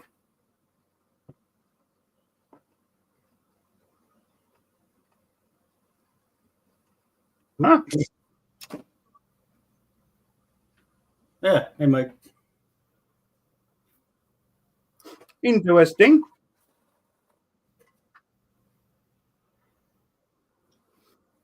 I know. I mean, I've been trying a few different things all morning. Okay. So one thing I've noticed that the first little bit, I started with like less holes, and it didn't work as good. And it seemed like it started to work better as I added more holes. And now I think I'm at a point where I have too many holes. So, but okay, I think I find it out. Maybe those first holes, what doesn't burn, and they acting as an extra air inlet, as far there is under pressure inside that tube, and we seen like clearly those at the end of the pipe, sometime burning like much higher. So maybe that's the first few holes. It's for like extra air inlet.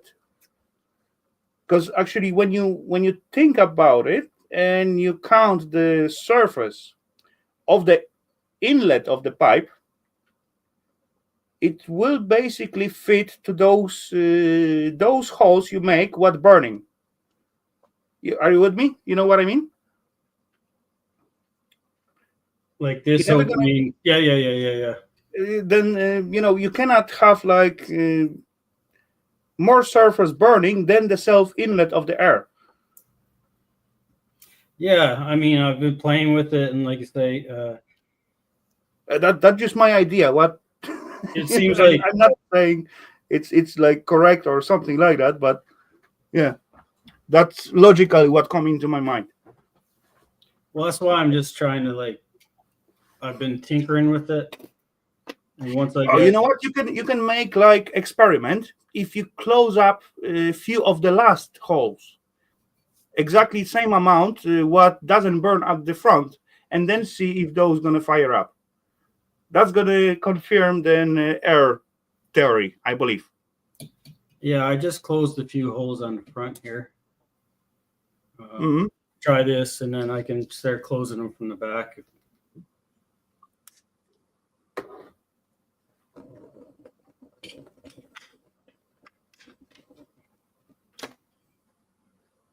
So, Okay, going. Yeah, they all on. Okay, cool. Quite stable. Same I'd like size. to have it be more.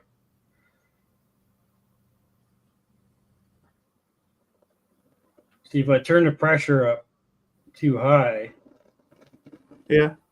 you see how they start to lift off. Yeah, that seems like there's not enough air, I guess. I think that Too much gas and they pushing through. so I can run it wide open like that. These guys aren't lit. So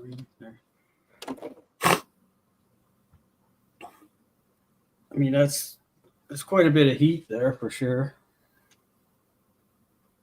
And then once I turn the pressure up enough so they start to just come off the thing, kind of like Yeah, they're correct. then I can turn down the flow with the valve. Yeah, that's the same thing, right? No, Oh, I have a regulator that controls the pressure of the gas coming out. but if you close down the valve at the self pipe, then that's the same thing. You close the regulator. Or I'm wrong. Yeah, I think so.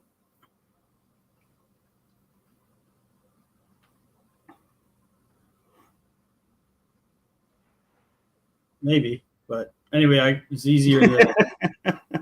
It's nice to have the pressure set so that when the valve is all the way open, I got my max flow using the pressure regulator with the max flow, right? Hmm. Now I can control the heat with this valve.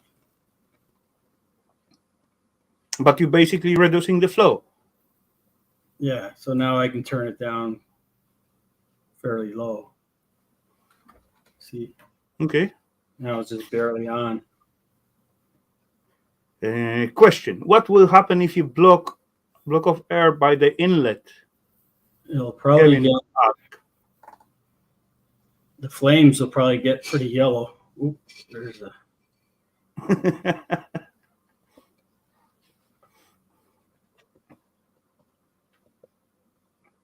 I'm not sure how to do it. But yeah, pretty simple.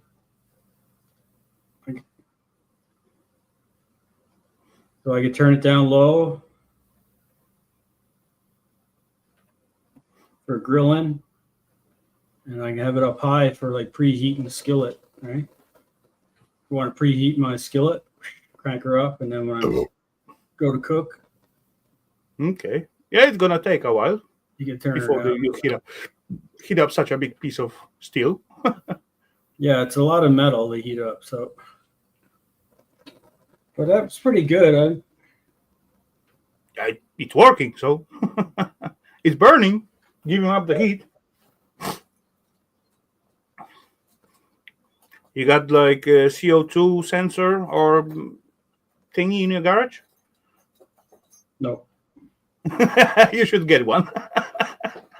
Well, Just for not the sake heat. of it. I mean, my door. I'll have my door open if I'm cooking it here or whatever. But yeah, no, that's pretty awesome. So that's Cheers, that one. Bill. I've been playing around with them, right? So Okay. Careful, it's hot.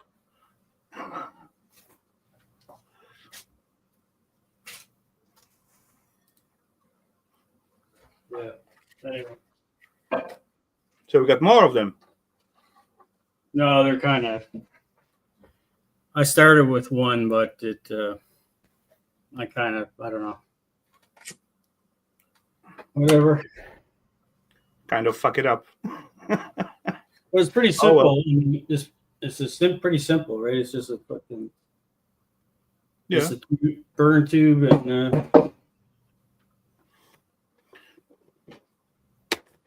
a little nozzle with a pressure regulator. Mm-hmm. So I'm gonna try and get a couple different tips. Maybe one that's a little smaller. If I get one that's smaller, I'll try it, and I could also drill this hole a little tiny bit bigger because this is only that's only 0.35. Okay. What's that? But you need a lot of gas to, like, even that amount what you got now, it's like quite decent surface to get those plates heated up. Yeah.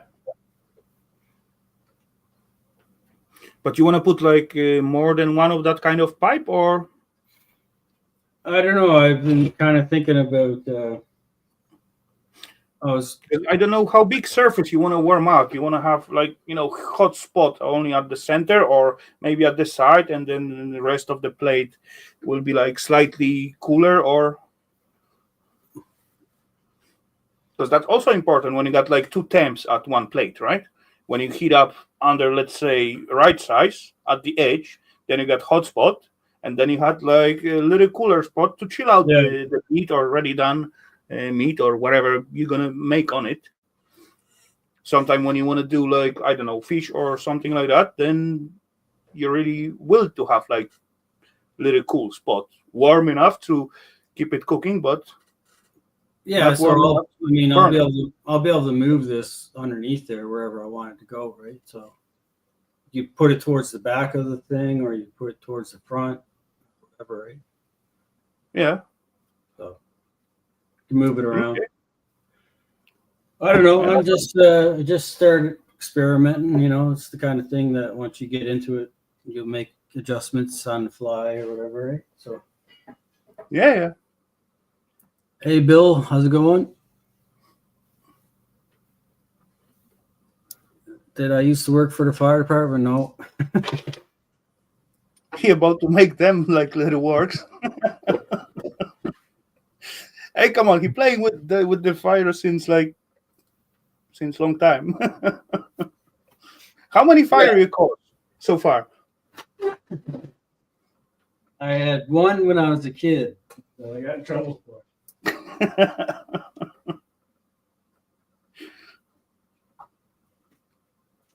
Well, yeah, no, it's pretty simple. And then the nice thing is I can use this for if I want to cook, I just take that, and if I want to use my boundary burner furnace, then that just goes in there and it clamps in, right? And then I got my tube for melting aluminum. So if I'm cooking, I'll take out the flat burner, and if I'm melting metal, I'll just stick it in this. And the same Okay, so thing. I'm gonna ask you, what kind of the cooker you got at home? Electric one or gas one? Electric in the house. Okay. How often are you using it, or are you going for the gas? In the house, I use it every day, but I'm not going to use this in the house.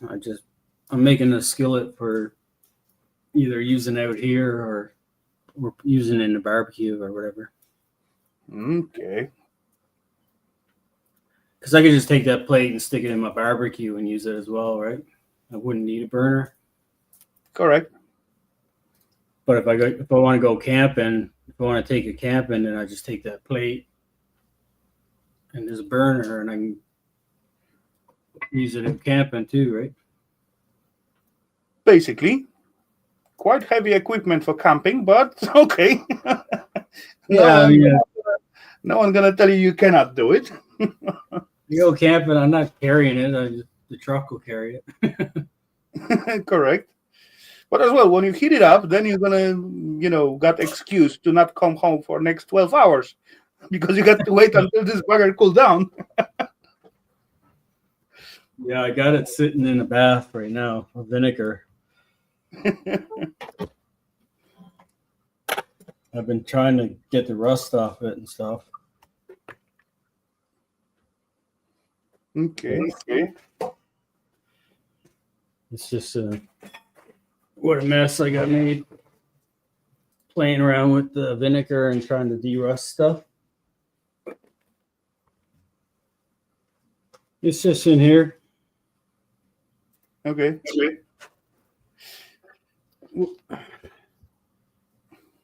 I put some paper towels over that. For what? No, yes, because they're sticking out. Okay, I get it. Just to keep them wet. Yeah.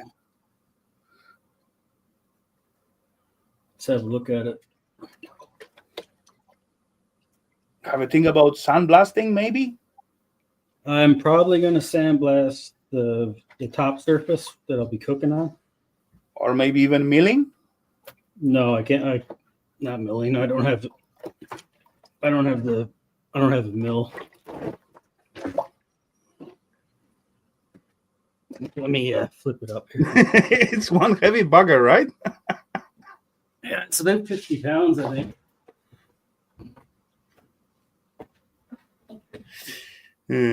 Hellowdy, don't scrap with Texas. Welcome. Good to see you. Haven't seen you in a while. Bill, like your t-shirt.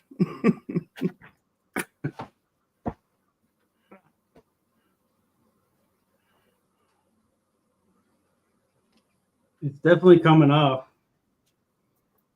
I've seen plenty peeps use those vinegar to de-rust stuff. I never tried that, honestly. I don't really need to, so maybe that's why. When I got some rusty stuff, I used to drop them into the diesel container.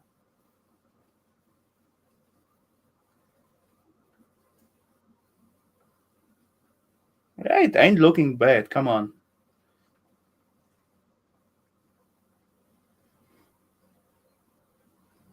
Yeah, There is holes in the surface, but oh well. Yeah, there's a bit of a.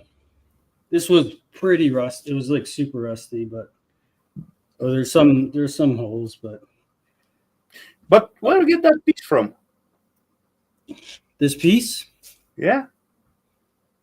I was on Marketplace and Facebook Marketplace, the classifieds, and somebody said, "I got free scrap metal. Come pick it up or whatever." I just had a picture. I was like, "All right, I'll go get it." So I messaged them and that was in there. I was like, "Oh man, nice." So I ended up with a whole trailer load of stuff. Dang, that's decent materials out there. Yeah, there's heavy stuff in there. Look at that. Yeah, a bit rusty, but come on, it's still usable. Definitely. Chains. all kinds of stuff. Dang. This ladder was in there, And that was all free. all free. Yeah, Holy scrap, holy. there's a lot of metal in there. That is a good deal. Yeah, I thought it was great. I will give them like little case of beer anyway. Or at least 6-pack. Yeah, that big piece of beam or C channel or whatever. So I'm gonna just put that on my bench, sit it on the bench, run the burner underneath it, and then cook out here. Right? Yeah. That seems like possible. Yeah, definitely, Kevin. That was great score.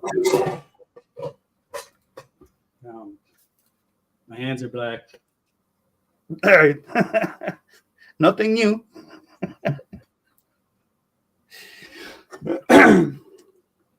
It's just vinegar, Kevin. No, yeah, people also use like extra salt to it. Oh Oh yeah, I can. Oh yeah, I can. Aha! Well, look, I tried it on my active. So like, can't really. Hard to tell the lighting shit, but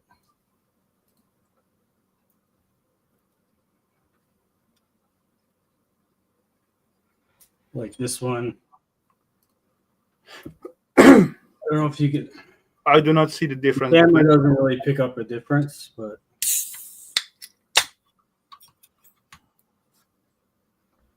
the camera is hard to. It doesn't show, but No, not really. But they came out like super clean. Look at these guys. Look. There are just iron, right? Yeah. Okay. Just like bit of vinegar. It's crazy. I was like, wow. Interesting. Anyway, I do not cleaning a lot of rusty stuff. I don't recalling last time when I clean up some rust. Oh, maybe when I working on the Fiat. That was a few years ago. There was a lot of rust on it. Oh, the t-shirt, yeah, Bill. It's Top chart. Yeah. I don't know if you've seen AVE channel. No, not really. AV or AVE. No, not nothing. I know. He does a lot of like tool tear downs and shop videos and crap. Okay. I bought the shirt out of him. It's a drill, a drill and tap chart. Yeah. I know that well. Like if you ask me, like I don't know, maybe 15 years ago, I could give you diameter of the hole for the metrics ones, from smallest, from 3 mils to like up to I don't know 24. I could do it like straight away from the head because I was working with the tapping and we making machinery, all that kind of stuff, mostly food processing machinery. We were specialized with cleaning up the bottles and blowing the bottles and that kind of fun stuff. So we work with the stainless steel mostly. But yeah, the making taps and drill the holes, cut the metals, welding, all that kind of thingy. That was my daily job, and I was actually quite good at it, I would say. I did like that work. That was okay job, and quite interesting as well. Getting like piece of metal, like I don't know, either round or square or like channels or whatever shape, and then turn it into like moving thingy, what I don't know, grabbing bottles or turning bottles or like magnetic clutches on those thingy, what's putting the cap on the bottles and screw it on. That was all fun stuff. Plenty thinking through before every step you go for. you got to do plenty thinking before you begin to make something. But yeah, at the end, it's turning out quite all right. And at the end, it was quite simple because you cut like few piece of straight metal, few piece of round metals, weld it all together, make few taps, add few screws, and that was like some kind of mechanism what working. Yeah. Yeah, seems very complicated at the end, but in the processing was quite simple if you look from distance and you know what you were doing. Yeah, well, I was just going to say the funny thing with the shirt is people keep saying, "Oh, your shirt's upside down because chart's upside down." I'm like, "No, it's not. It's perfect. I can read it. Exactly. Makes sense, right? It's upside down for you, but it's perfect for me." Right? There you go. Yeah. So I thought that was just a funny design. How he did his shirt. So I bought one. Yeah, why not? As I work out there, they call me like a most patient guy because one of my jobs, what was there, we got like, I don't know, 90 centimeter round disc, about 10 millimeter thick of stainless. And there was like 60 grabbers for the bottle mounted around that circle disc, and each grabber got like it's screwed by 4 bolts, 4 millimeters thread. So that was 3.2 drill for 4 millis thread. And so 60 times 4, that's give you how many?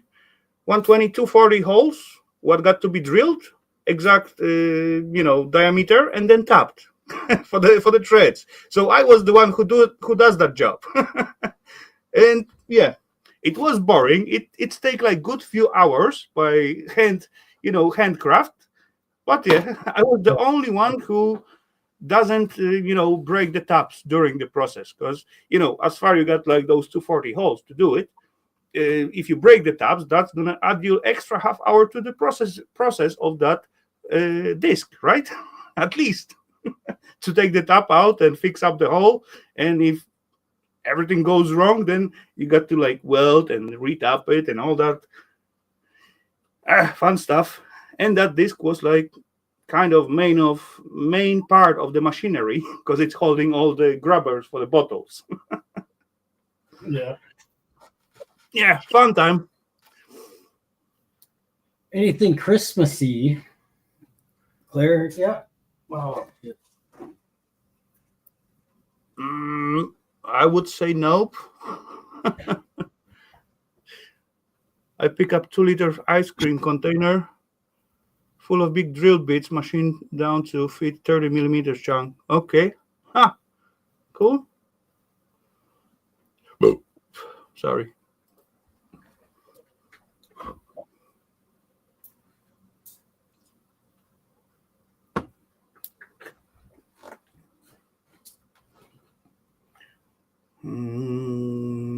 No, I do not recall anything related with Christmas time. I got no kids, so actually Christmas time is basically like extra holiday for me. Christmas spirit turns into like some kind of I don't know, commercialized, way too commercialized. What is like Little Snowman? Kind of. Okay. So, little horseshoe snowman. Far enough away. Paint it white. Weld some chain on it, just to hang like buttons, right? Well, I You got keep it. chain I keep, somewhere. I keep it by my fireplace in the house, and he He dry your gloves. Okay, dried my gloves and my hat. makes sense. That's Right. at extra use for this bugger. Yeah, I haven't painted it yet, but I made 3 or 4 of these and gave them away last year. But I painted Okay. them. Ended up painting them white and the hat black, and the wife put like a little scarf on it and stuff. Okay. I'm telling you, add like little chain on the center, then that's gonna imitate the buttons of the snowman. I'm pretty sure you got some chains out there. Yes, you got some chains on the trailer. I'll have to try that. But I've been thinking of making more. I think I'm gonna like. So how many horseshoes you got left? Because last time you make those sphere, you seems like running out of them. I am running out, but I did find some more. I got.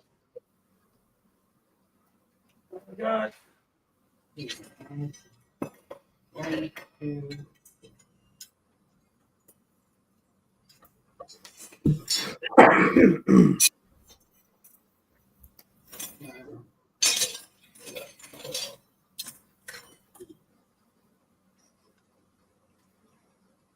I got 13 left. Okay. That's still a decent amount of horseshoes. Holy crap, it seems like Steve grabbed all the horseshoes from the whole Canada land. Come on. But in 1700s, there was not that many horseshoes in one house than you got out there at the moment. I bought 225 off a Farrier. That's the Okay. The shoes. Hello, Mr. Ross. Hey, Tony, man. I'm gonna step in and have a dart and grab some firewood. Okay, no worries. I'll be back in a minute. No problemo.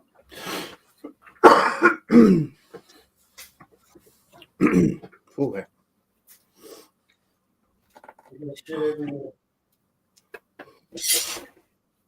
We'll have to set up GoFundMe page for horseshoes.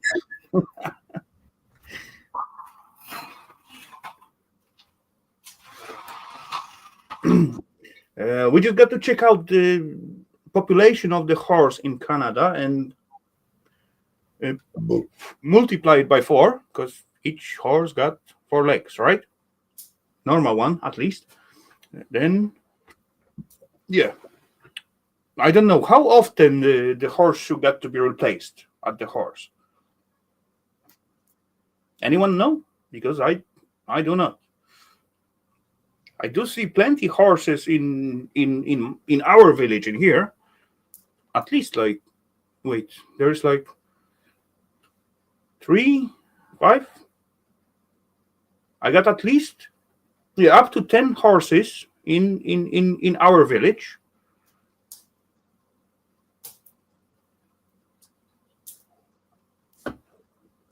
But how often they got to have replaced horseshoe, I don't know. And there's at least like two or 3, because I meet few horse riders as I go into my shroomy trips. I often seen them at the wood paths. Yeah, so that's another 2 horses. So yeah, easily 10 horses surrounding me in this village. Yeah, there's like at least 2 cow farms. There's plenty cows, but cows doesn't wear shoes. At least I think so. I never seen one with.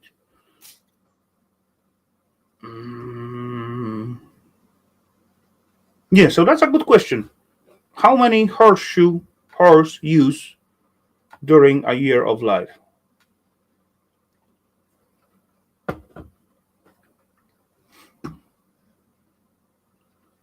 Anyone know?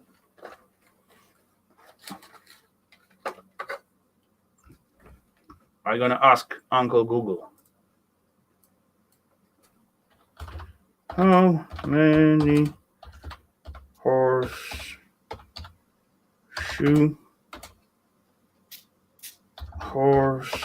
use uses by year. There is no single horseshoe. Horse use number per year is that depend on the horse activity, work, sport, pleasure, but horses generally need a new shoes or trims every 4 to 8 weeks. Okay. Do the hoof growth, meaning a single horse uses 6 to 10 sets of shoes annually. Okay, that's a lot, I would say. Depends of whether you go racing for yeah. Okay, 4 to 6, 6 to 10 sets of shoes. Holy scrapoli, that's a lot.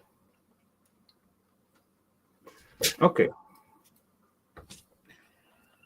6 to 10 sets.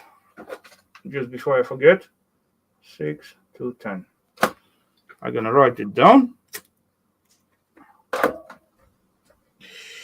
How many horses are in Canada?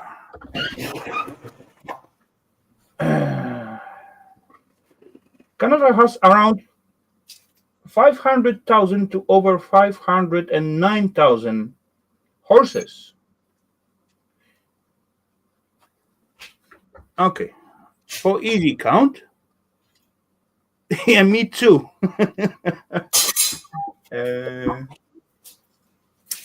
Just to like easy counting, calculator, where it is. Calculator. Search.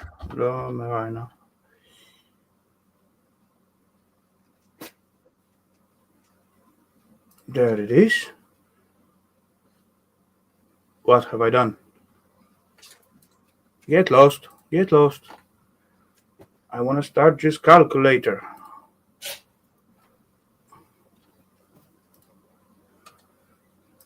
There it is. Not search after. Start the freaking app, you stupid Windows. One more time.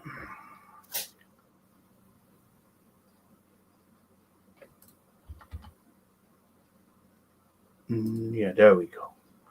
Now we're talking. Okay. For easy counting, let's say 500,000, 500,000, 500,000 times the lowest amount of horseshoe times, so that was 6 to 10 sets times 6. No, not 6. Go back. Times 6 and times 4 because they got 4 legs, right? So that sells 12 million horseshoes are created by year in Canada. Holy scrapoli, Steve, you're never gonna get out of resources.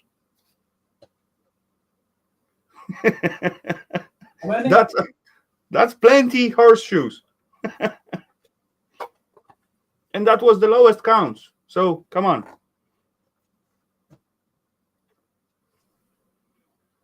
How many wild? No, not wild.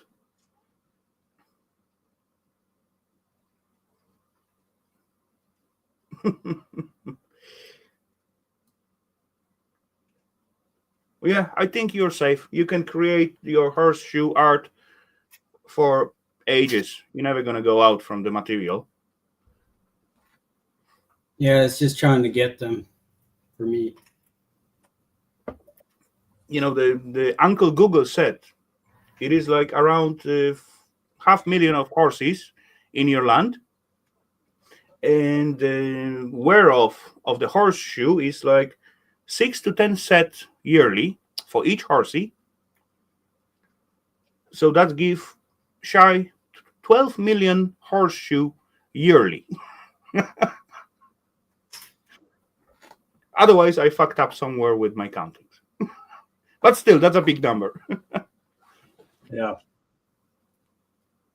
I know I got 2 globes right now, but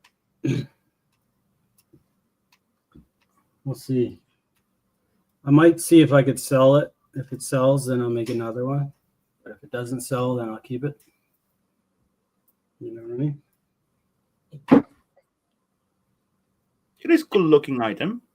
Cool to have it, definitely. But question is for how much you want to sell it, because you put pretty decent amount of work to create it. You got to invest for the self horseshoes. That was quite a few hours cleaning them up, weld them together, and prepare and all that kind of. Yeah, maybe fun, but still. No, for sure. It was a lot of work. I see people are selling like similar size ones on Etsy for like 1,900.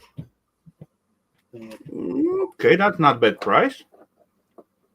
But yeah, assuming gas, weld, electricity, time, it's also not high price. Yeah, no, it's but it's easy. I mean, it's easy work, right? So if I could sell it, if I could sell it for 1,500, I would sell it. Yeah, you can always make a new one. Yeah. You still got templates. If I could sell it for I beat that one up. Actually, it's all squished out. I'm gonna make if I make another one, I'm gonna make a different template because that one was kind of a little flimsy. I want to make a better one next time. Okay. It worked good, but I do a little different. Tariff costs, yeah.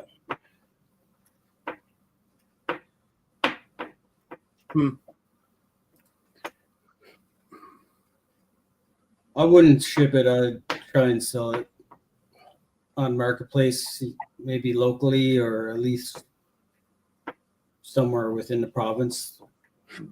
Or at least someone who will just come and pick it up. Yeah. You got to stamp it somewhere to leave your own mark if you're going to sell it.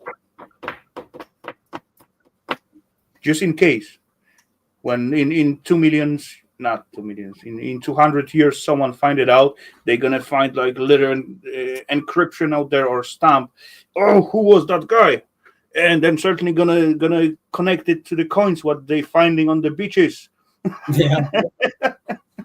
I had somebody tell me recently they found one, another person. Okay, that's cool. That's like the third person I think now told me. So, but how many at total you just throw around? I have no idea. 20 maybe. Okay. So 3 of them in like, I don't know, when was that? 3 years ago? More? Yeah. Somewhere there. Yeah. So once a year. One bit find a year. Mm-hmm. That's people that message me. I mean, people probably found them and just never messaged me or never bothered to look and see what it meant. It could be. Yeah, you could do also like little stashes, like drop it in a little wooden case and wrap it with some cloth and like get like 2 or 3 inside. Just to build up those, emotion as you're finding something. Oh, it's wrapped up. It's like treasure chest, something like that. Make a little box. Yeah. Also, though, like those geohides. Yeah, something like that. Geocache. Yeah, you're right. I recalling when they spot like metal detectors at some point, when they're coming at some lakes or whatever. So people, just to piece them off, they cut out like a brass piece of pipe to the small pieces and just throw them all over just to piece them off, because they thought, holy crap, holy ring, a golden ring or something like that. And then it's turned out like just offcuts of the brassy pipe. Yeah. That was rude, in my opinion, but oh well. You could even stamp like 24K on it or something like that. 24K golden fool. Yeah. I think I'm going to have a beer. If you wish, it's up to you. You are a grown man, so you decide. What do I have?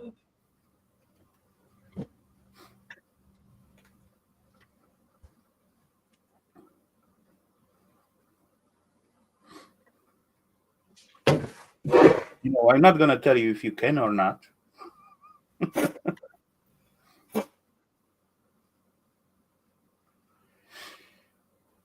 This one's a little dirty. That's mean old, well fermented. I think I'll get a glass.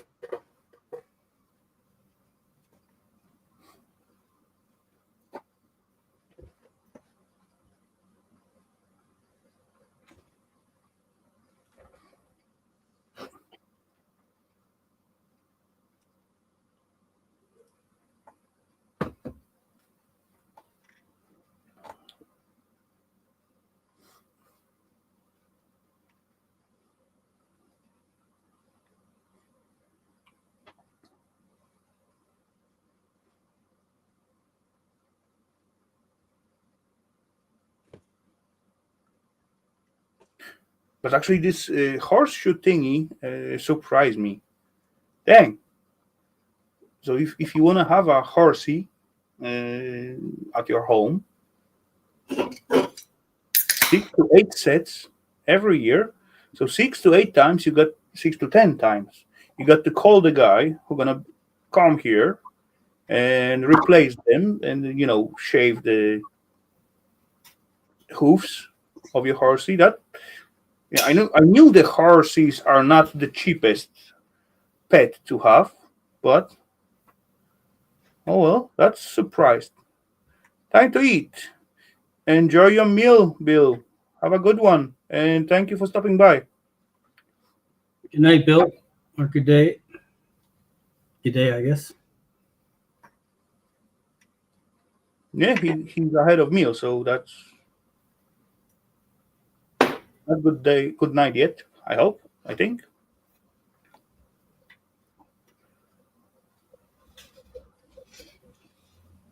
I'm not sure. I got Mr. Bill address, but honestly, I forgot where that was.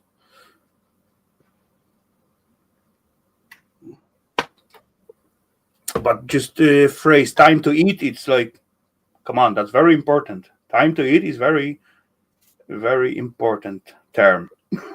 When it's time to eat, it's time to eat. Everything else can wait, or got to wait.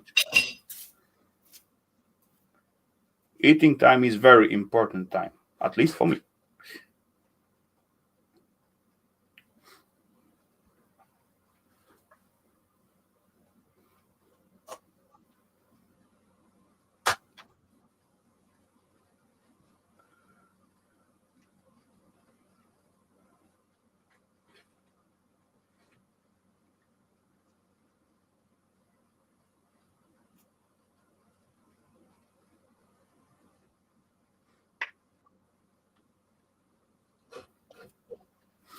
Oh, by the way, Steve, you saying the DeWalt got those submerged pumps, right?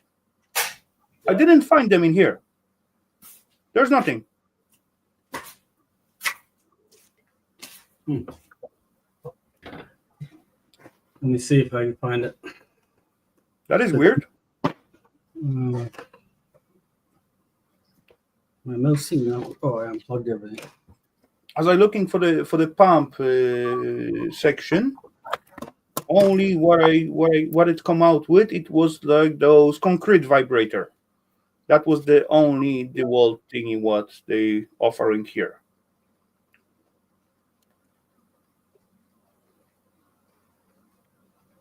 Chat is quiet. Yeah, it is, but what can I do? I do see 14 peeps in the chat, but oh well.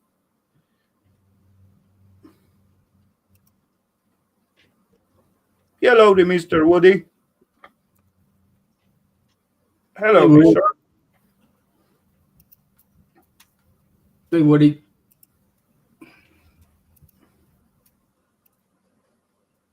Okay. Let's see if I can copy.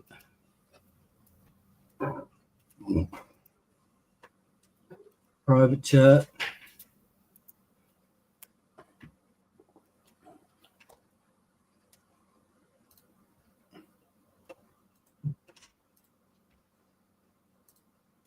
Amazon. Okay, that kind of bugger.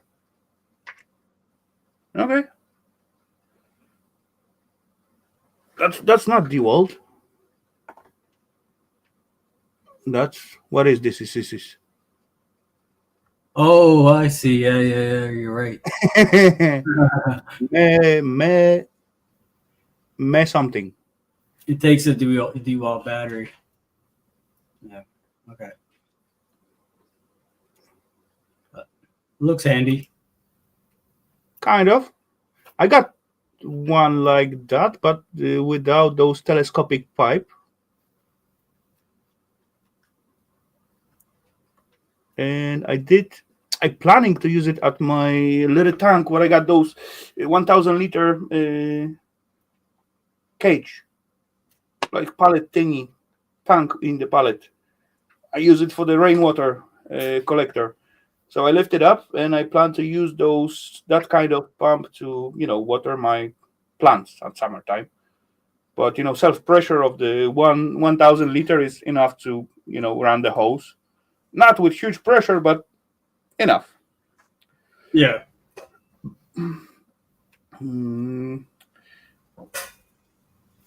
Empires run by emperors, kingdom run by kingdom, kings, countries.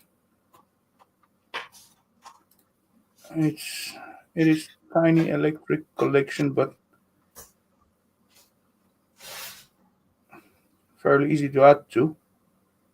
It's been added to my silver coin collection. Oh, okay, I get it now. Okay. I was kind of out of the topic. Okay. I got similar pump, but much cheaper, but hand driven. It is like almost like that. I did use it for diesel. At some point, I got to get rid of old diesel heater, and there was like 300 liter of diesel left in the tank, so I couldn't get rid of that stuff. I got to collect it, so I got to pump it out somehow. So I just sit there and just pumping 300 liter. That was plasticky thing, exactly like this, but instead of little motor and battery, you got like little plastic pump, like mattress pump, like the squeezy thingy. But yeah, it does the job. So how's the steps going? Holy crapoly, it's awesome. You will see in the next few videos. The steps are beautiful, I would say. Such a awesome to walk on. And when I made last video, I think I ran like 3 or 5, maybe 6 times up and down, just to show you guys how awesome they are.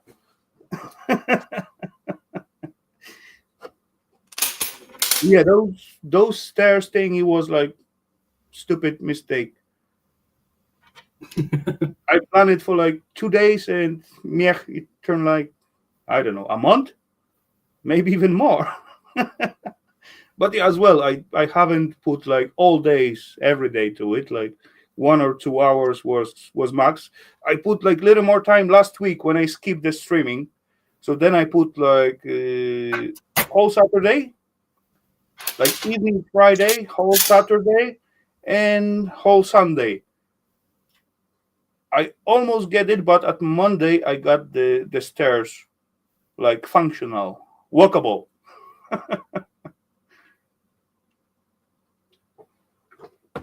Yeah, if I didn't put like extra hours to it, then probably I gonna play with it like another 4 weeks or something like that. Like with those every day, like 1 hour or 2 hours, something like that. But well, it is done now. I even go further. I even put the door. Nice. So See? no more cold draft like going from upstairs. And yeah, even though I feeling like chilly in here, so there was no meaning to put up whatever heater because the warm air gonna go out like straight away, right? Hello, the retro scraps, welcome. But now, as I can close the door, even though it's not like sealed totally, it's not tight whatsoever. But yeah, just the door in the hole stops enough air. So, as I say earlier, upstairs we got like 13 or something degrees. In here, I got 19.19 and half. So there's no meaning to even starting the heat in here, even without like extra. I can just sit here in hoodie or something like that. If I put the heat, then I got to go down to the t-shirt again. Krystianek, cześć, czy udało ci się uratować awarię? What emergency you asking, Christian? You mean those main leak? Yes, it is done. It's gonna come out in, I believe, one second video since last one, or maybe next one. Next video or second video after the next one, something like that.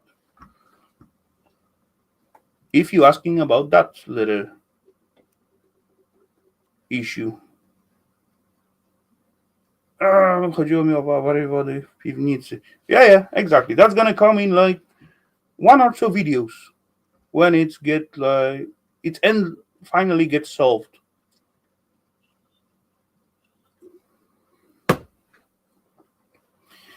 But yeah, the main issue was I got like heating installation what were leaking somewhere, and then I got like an old cloak installation. How you call the outgoing water? Steve, help me out. The outgoing? Yeah, waste installation. Like The outgoing water from from what? your toilet and from your sink, and those what outgoing. How do you call that installation? The sewer? Yes, sewer installation. Exactly. Thank you very much. That's what I meant. And yeah, there is like an old sewer installation in this basement, what never was working, and it is probably blocked somewhere since like ages. But certainly, I put like into our heating system about 70,000 liters of water, so that's quite a lot. And as far I assuming the sewer installation is open somewhere, and those water meet at that point where the old one is open and it's got to come out somewhere, and that was the easiest way to come out in here. But actually, the self leak was totally on the other side of the building, and the building is quite big, I would say. It's like L-shaped, and my basement is, let's say, here, so the leak was almost at the other end.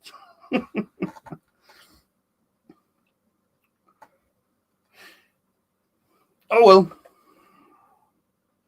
it was like a quite big job, but it was like a little bit shitty because I got to worry about the insurance, and then I got to go through the steps. I got to order some some guys to do one thing, some guys to do the second things. I couldn't do it myself. Anyway, at the end, I was the one who, like, narrow the thingy where the leak is, which flat and where, ap- approximately. And at the end, I got to wait like 1 or 2 days until they come, and just I got to also prepare, like, cut out part of the installation where I expect the leak is, so I can cut out like one way and the second way, so the only like part of installation will be like available, and I got to make like inlets to it. They come with some kind of gas. They pump the gas into those pipes, and they come around with some kind of sensory thingy, just like metal detector thingy, but they just searching for the gas what they pump into the system. And yeah, they pointed like around where it is, but as far I already knew that where it is. But yeah, I got to take that step as well, just to insurance thingy and all that kind of stuff, because that was like decent job. One bathroom got to be like totally destroyed. I dig up like decent hole in one bathroom, and people, there will be no issue if that flat standing empty, but there was people living. So then I got to get like those little trailer with the shower and the toilet and all that kind of stuff, so they have like spot to just wash themselves and, like, shit and all that kind of stuff. As Yeah. far the floor is destroyed, so then we decide, like, put the new floor on it. So then the toilet got to go out, the machines got to go out, and yeah, that turned into like huge job, right?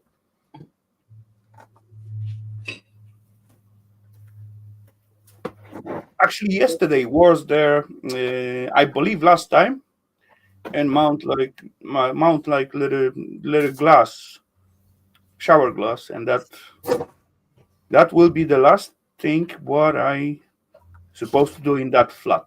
I hope, I think.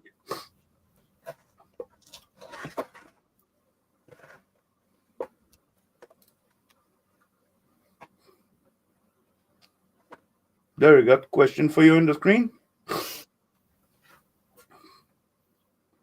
The ball, We yeah. talk we talk about it like half hour. But yeah, it is cool looking. It is really cool looking. There you go. Yeah. I put a video on my channel. That's me, Steve SRT8.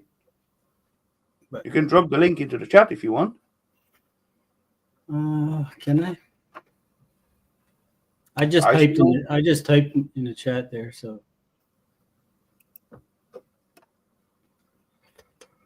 Mhm. He was asking me what my YouTube page was, but yeah,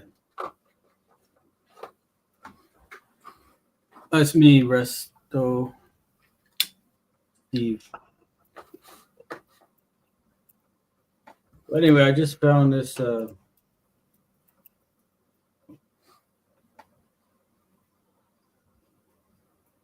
just found this tip. the little plugs. Yeah, it's a bit bigger Welding. than. It's quite a bit bigger than the one I'm using. So Okay. I just don't know what size these threads are. But at least they are made of copper, so they are self tightening. So, But if I tap the hole, mm,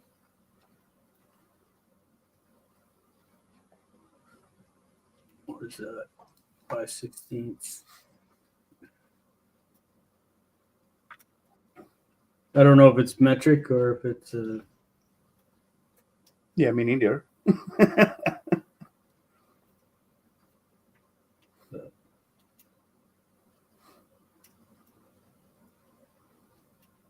M8. So I got two different ones I could try. It's not gonna harm. Why not to try? So I think if I get a bigger opening, and then I could try that burner and see if I can get more power out of it, or if it runs better, or if it runs worse. Yeah. I think this is the limit of the air compared to the surface of the place where the gas can come out. That's just my guess out of the blue. I'm not sure if that make any sense, but if you close up some holes at the front, then those back ones begin to like lit up. I come out with that idea from just logic, my logic thinking about the gas. But if that's correct or not, I have no idea. I'm using I got a Millermatic 211, but this tip, I don't know where it came from. It doesn't fit my welder. Mine uses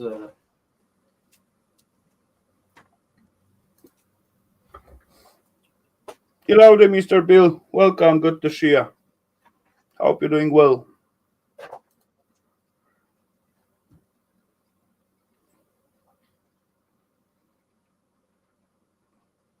this is the tip for my welder, and this is the tip for the whatever this one is. It's quite a bit bigger. That's got to one big bugger. Yeah, so that's the one I use. Is I think it's an M6 or it's a quarter-inch thread, and then but I don't know what this. I don't know If what you're this. M6, that's supposed to be like 8. The other one. It probably is an 8, but I don't know if it's metric or not. It says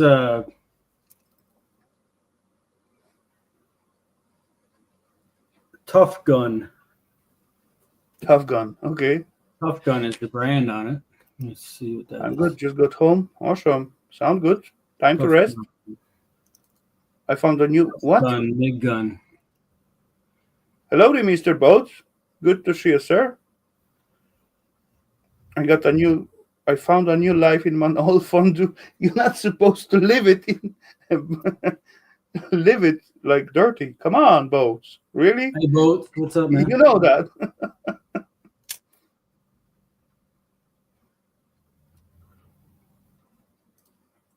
Nah, wrong one.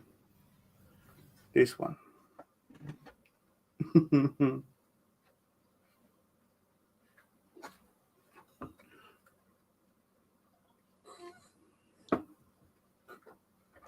What have you got in your fondue? Cheese or chocolate?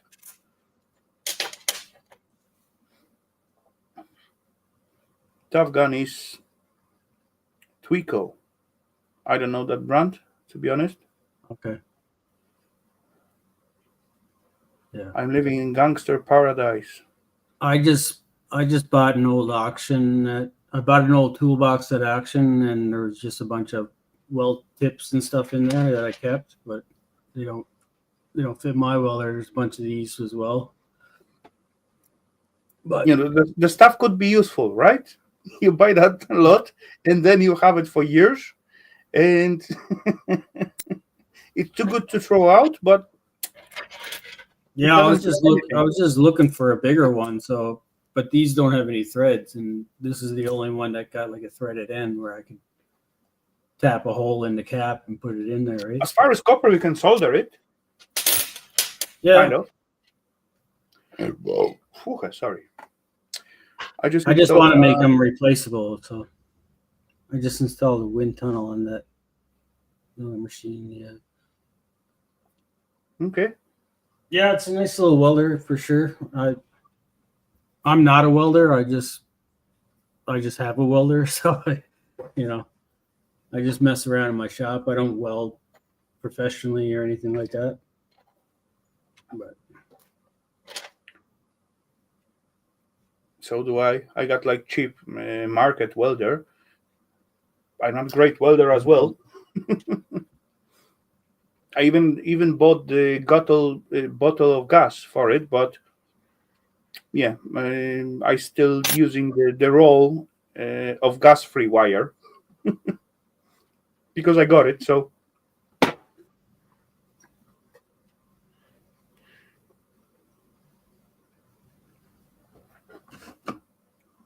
my welds ain't looking pretty, but yeah, I got plenty grinders. Yeah. Grinders and paint.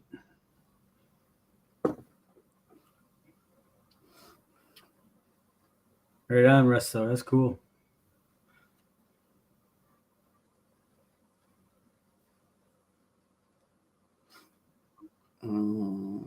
Prospot SP5.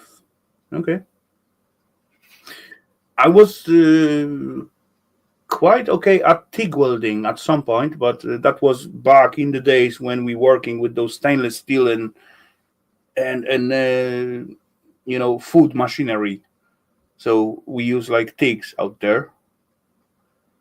It was quite fun to weld with the stainless and little carbide, or how we call that? No, wolfram is carbide, right? Or I mixed up. Tungsten. Tungsten, yeah, exactly. Tungsten, that's what I meant. Tungsten, like little electrode, and then you add like, I don't know, we got like 1 mils, 2 mils, 2.5, 3 mils, little thread to add extra material to the weld spot. That was kind of fun. But yeah, we was working with argon gas, and that wasn't cheap back then. So they didn't let me play with the welder that much as I will, because that was expensive, and I yeah in most cases just waste the gas, because my welding wasn't good enough to make machinery, but for the fun projects, it was good enough, definitely. They just got to be sure then someone who know what they do weld the right stuff. Yeah, I wouldn't weld anything that could hurt somebody if it failed, for sure. But Hey, but come on, I got to learn somewhere, right? So if I'm not welding, I'm not gonna learn. So that's the way. That's the thing with the corpo peeps in here at the moment. They're not gonna hire you because you doesn't have experience, and you cannot get experience because no one gonna hire you, right? Everyone wanna hire someone with experience, but come on, you got to learn new peeps to have someone to hire. Oh well, that's the market at the moment. I kind of want to get a TIG welder, but I've only done it a couple times using my buddy's machine. It's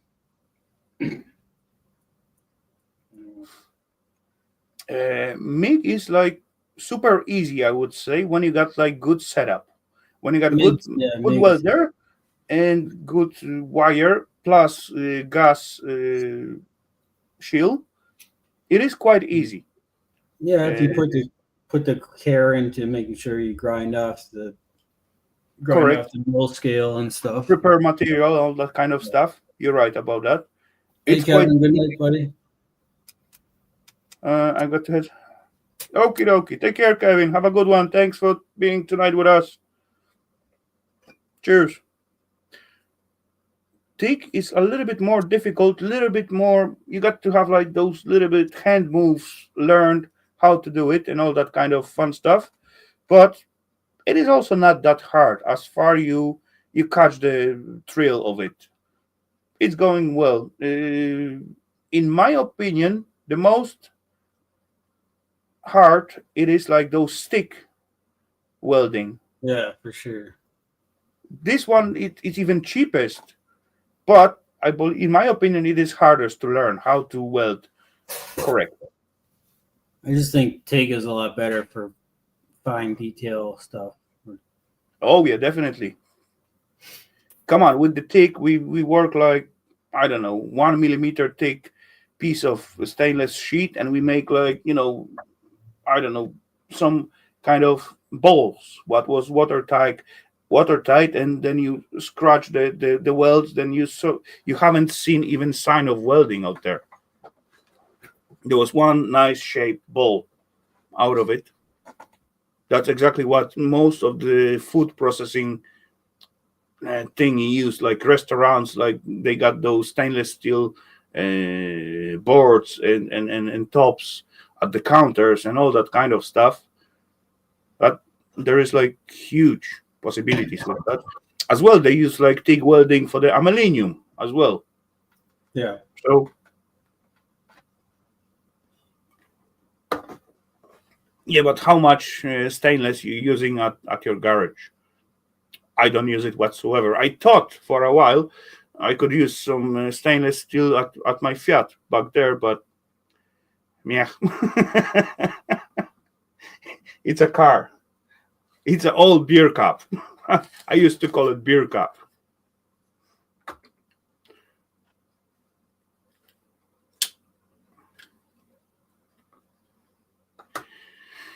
Oofed. Okay, so peeps, we're reaching like close to quarter to 3 hours. So let's say one more quarter, and then we're gonna finish this little thingy. There's like not plenty going on the chat. We still got 10 peeps, but it seems like all of the peeps like quite busy doing their own stuff. Not much going on in the chat. There's not much guest banging on the basement, so I think that's gonna be a good plan. And time-wise, Ooh. oh yeah, it's before midnight. Holy scrapoly, 7 minutes to midnight. That's good timing. I may be not gonna sleep till the noon tomorrow. I'm just looking at Resto Scraps channel. Check out some videos.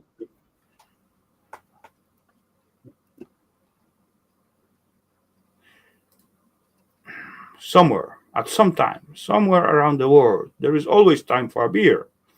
Hello, Loafer. Welcome. What up, Loafer? Yeah, there's always time for a beer. Loafer's waiting for the after party. Okay. Possible.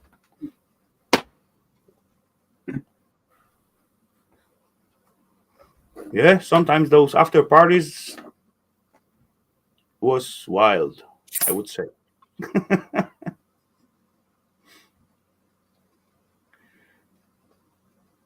Still recalling the times when I going out and that was like 6 at morning and was bright outside, sun out, birds singing.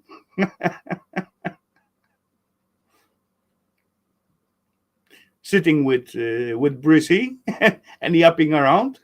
Yeah. Holy crap! Holy, that was mid of the day for him, but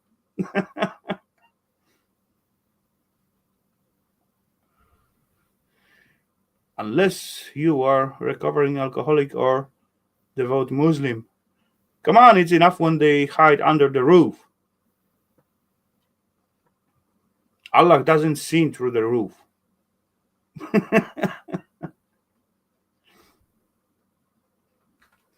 But yeah, that was fun time. Great time.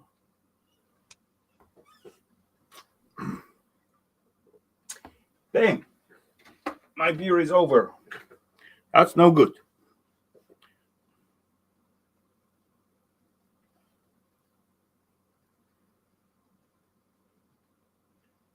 I gotta grab the new one, I believe. But that's not that far away, so that's gonna be easy. Oof, oof, oof. Oh,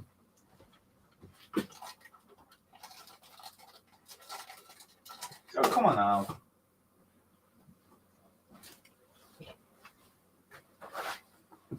Oh, sorry.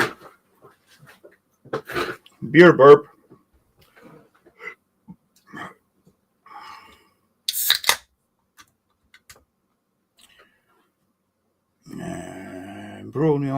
Brew your own beer. It's much better for your health and your wallet. I don't know how to do it. I can buy those like kits or sets, do it yourself thingy.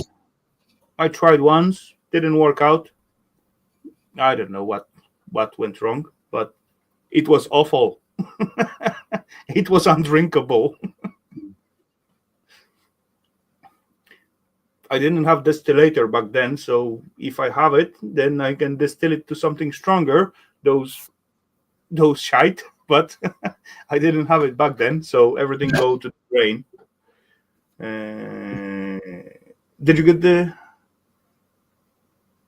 stairs fixed? Oh yeah, Bill, I did.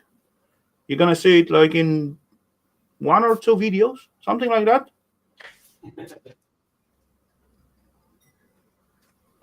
So the one video gonna come out in Tuesday and one on Thursday.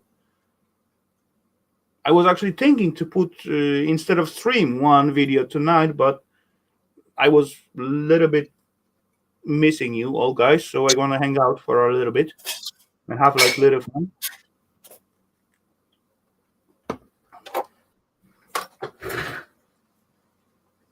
I skipped stream like last week just to work on those stairs. I just want to put like few extra hours to it. Because during the week I thought I could do more, but as it turned out, I could put like 1 or 2 hours a day, so that's not a lot. And that was quite a big project. It turned big.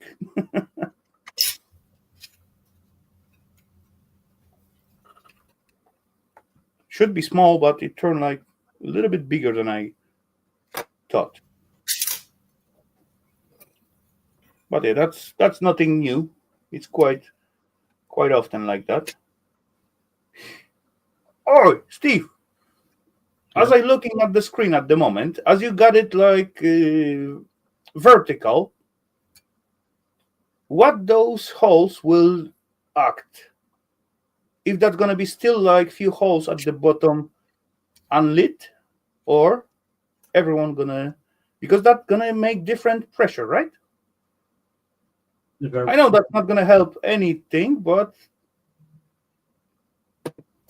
I don't know. I got to put a cap on the end. I've been just taping it up, and I think the tape's leaking or something, so it just has me a headache. So. I'm just gonna weld a piece on the end and cap it off. And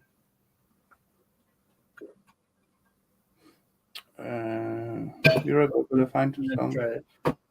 Okay. No worries, Lover. Do what you need to do. Yeah, but just out of the blue, that's as you have it like vertical. I thought, what that's gonna if that's gonna make change.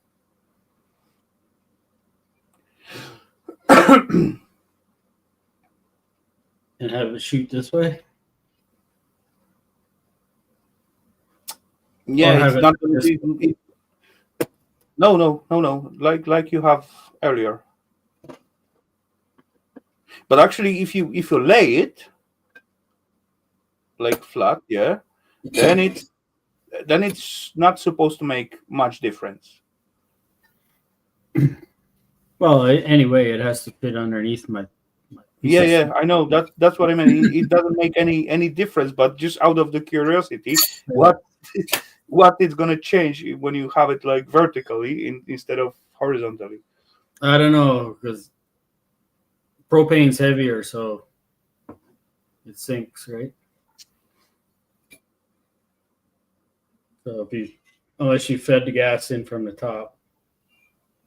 I wonder, actually, I do not recalling as I scrapping those gas heaters, if those burners pipes was tilted one way or another. But I don't think so. They were basically closed. Yeah, they don't need to be, for sure. Once they start burning, they're going to create a but draft. still, as far the propane is heavier than air, it's gonna make difference if it's tilted or not, or straight, right? Should, I believe, I guess. I don't think so. Why not? If you got because it's like going to straight be pipe and the air, of course it's gonna cause the draft and under pressure and just suck out the air by itself. But when it's tilted, then you got like less possibility to extra like outbursts to the backside because gas is like heavier and it's going to the lowest point, right? yeah, but I don't know if that make any difference, but I don't logically know. they do. I'm just going to go flat like this. That's my plan. Go flat. Yeah, go with your plan. I just Oh my adding god, up like little hints and things what because may have no sense whatsoever, but it it may change a little bit something. I'm only going to have. There's going to be a 2-inch gap. There's probably going to be about a 2-inch gap to the underside of that plate. So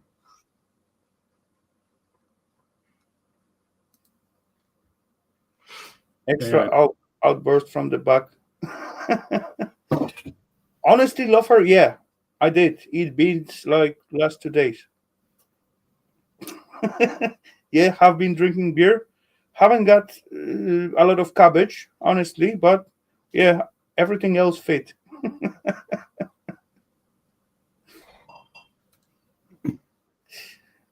Hmm. I thought Canadian silver coins. They were making silver coins like 80% or whatever up till the 50s or early 60s, 1960.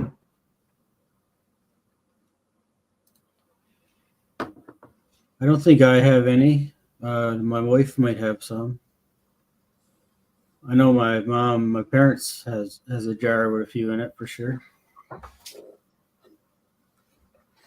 Or do I have one? One old swear jar.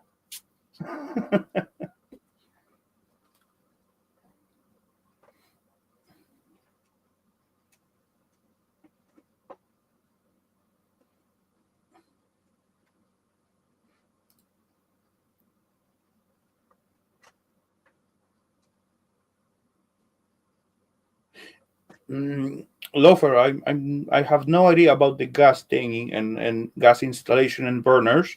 That's why I just when something come into my mind, I just say it out loud. That's all. It may have no sense whatsoever, but from the other side, it may give a like little clue of something.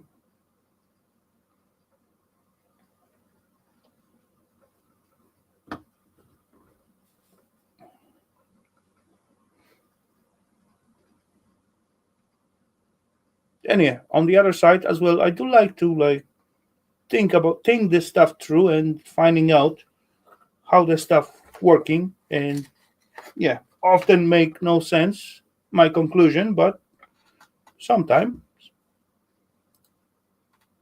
I can figure it out, at least partially.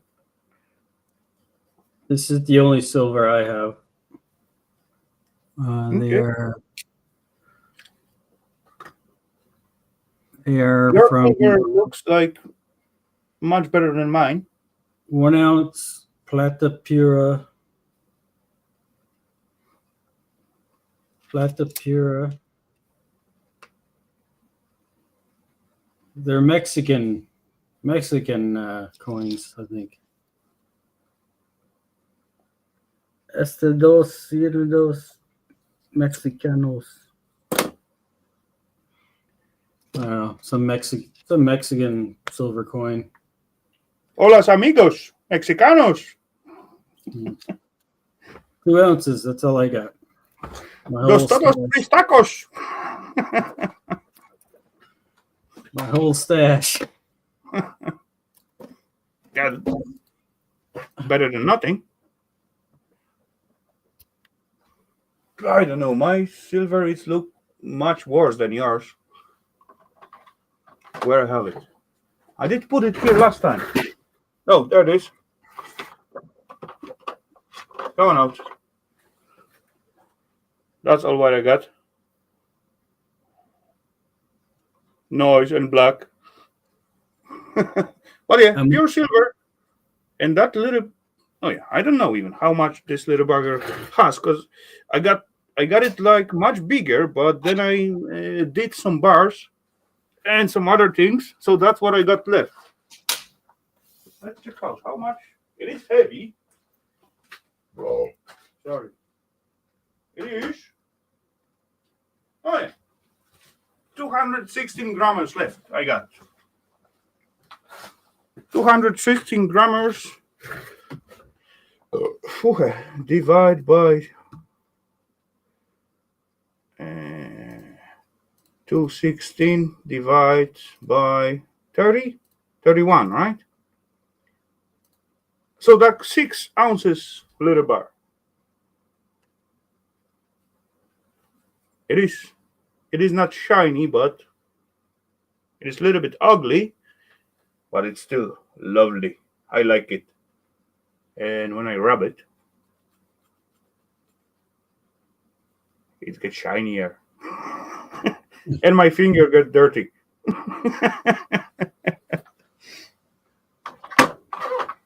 I don't know what I'm gonna do with that yet, but oh well.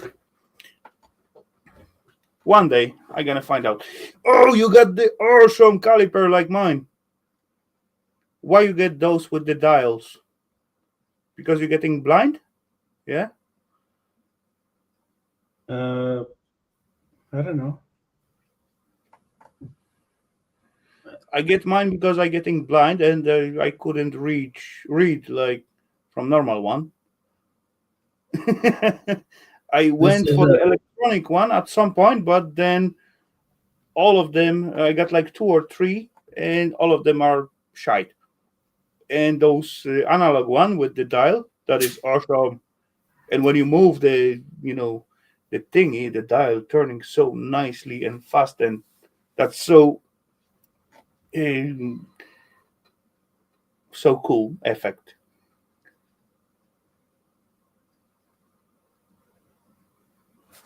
this is it's a high end Japanese one. Yes, Okay. Mitutoyo. Mitutoyo. Toyo, yeah. So that's not high end. Compared to most of the crap around here. Compared to electronic one, is definitely high end. But when you got like, hey, where is mine? What the fuck?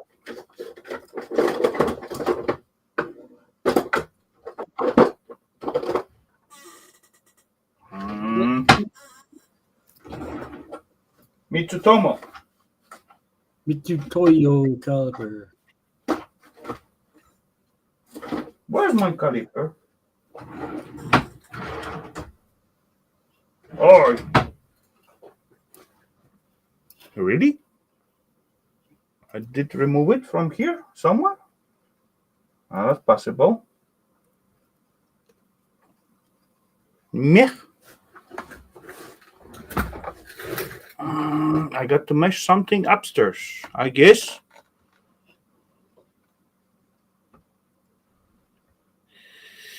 I mean, they're $100.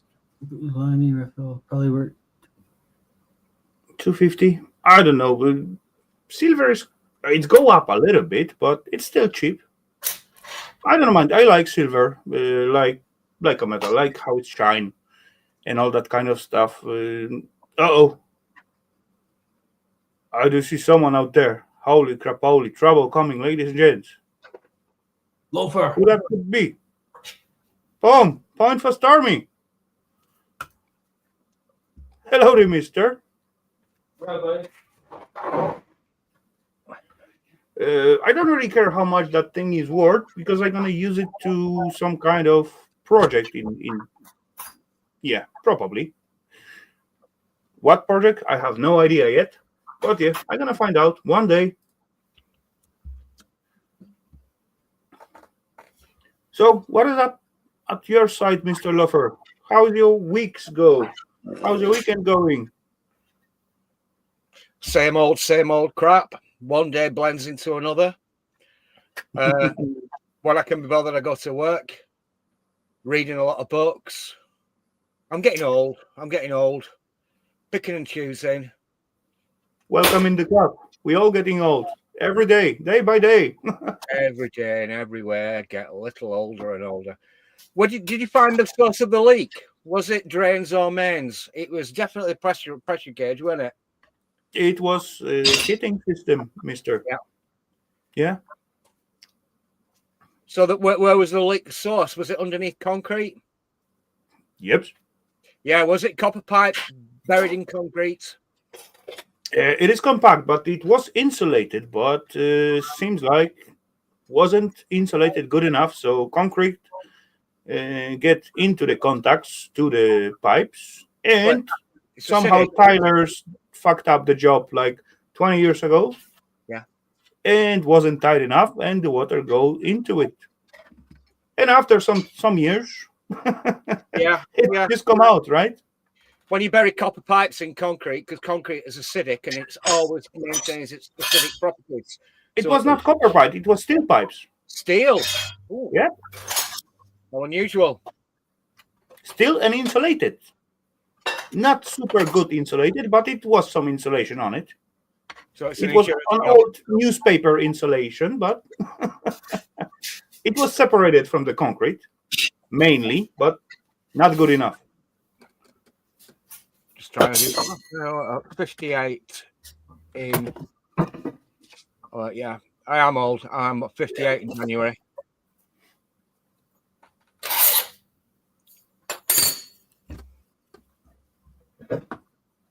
Just over a month's time, I'll be 58. Oh. Holy scrap, holy. Anyway, Closer to the pension. on the subject of silver, I know a guy does a bit like what Vern does. You know, when you pour your aluminium and you make your dice and all that sort of stuff. Mm-hmm. I know a bloke that's got a kilo metal ore bar and he's hacking chunks off it. Hack, and he does poured metal art. He's got a YouTube channel. I'll give him a shout out if that's all right. It's called Backyard Bullion. Okay. That's his business card. He does poured metal art, and I won this 10-ounce silver bar. 10 ounce. Holy nice. 60,000 subscribers. 10-ounce 999 fine steel. Okay. Also got the Edinburgh assay mark on it, so it's been tested by Edinburgh assay office. So that's about as pure silver as 10-ounce bar. I won it a couple of years ago in a quiz. I used to make like 999 brass bar. Brass and copper and alley. Yeah. And I think when I won it, it was 250, 260 quid. It's now worth 440 quid. Which is nice. Yeah, that's very nice. Yeah. Okay, there we go.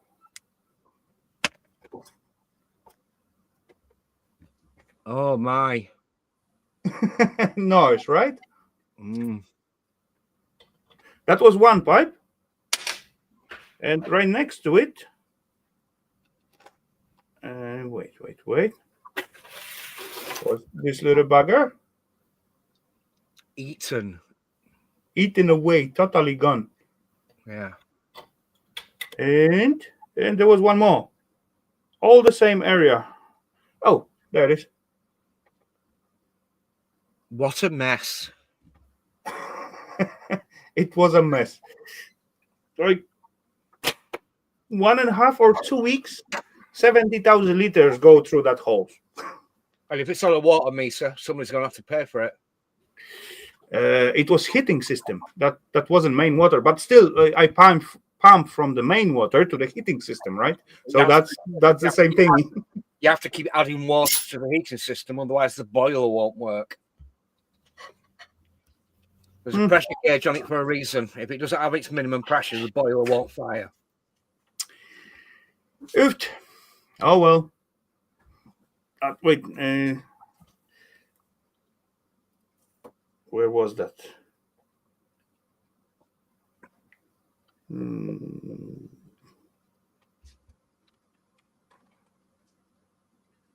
This or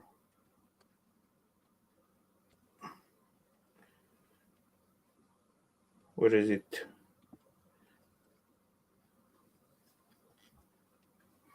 Quick fix. Oh. There we go. On the right hand side, you got the shower. On the left hand, you got the door. And that's continuing to here. Yeah. Easy fix, right? Not so much job to do to fix it, but tons of job to do to find it and locate it. And yeah. And tons of work to redo the self bathroom. After all.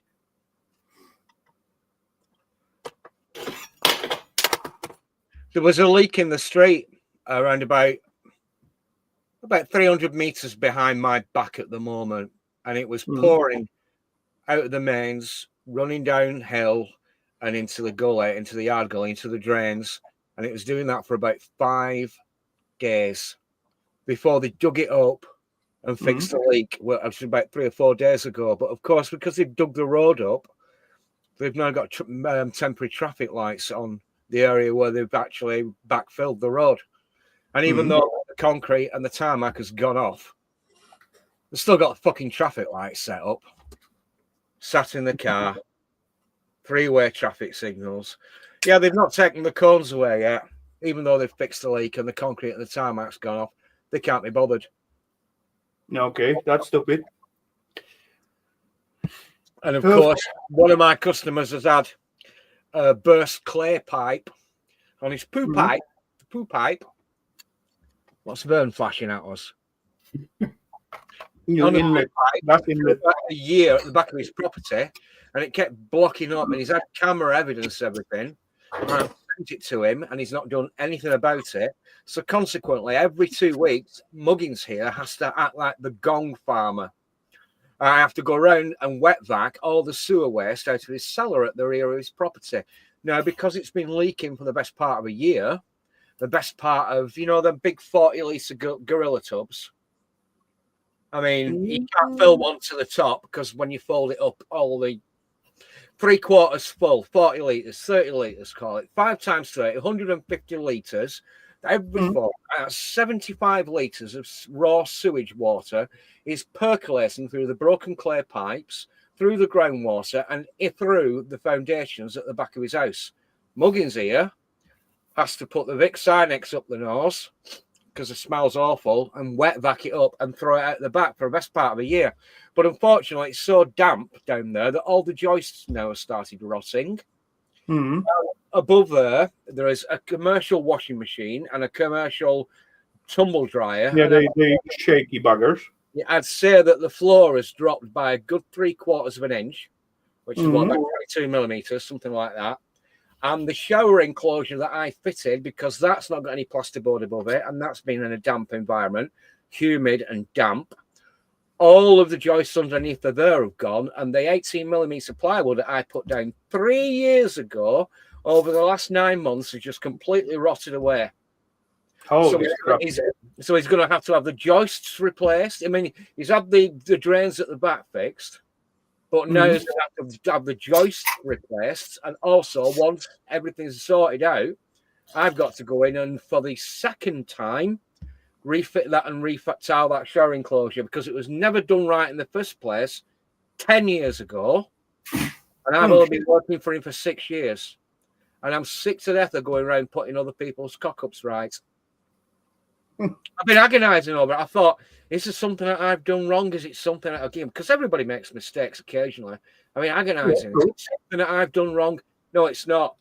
The whole of the joists, the 8-inch by 2-inch joists supporting the ground floor above the rear cellar level are completely just like, you pull your fingers across them and just big chunks of wood come out. Just completely knackered. And he's still not got back to me. That was 2 weeks ago. He'll probably ring me up when the tumble dryer and the washing machine end up in the fucking cellar. They just dropped down. Yeah. You know, that was fucked up job like since, I don't know, at least 20 years ago, something like that.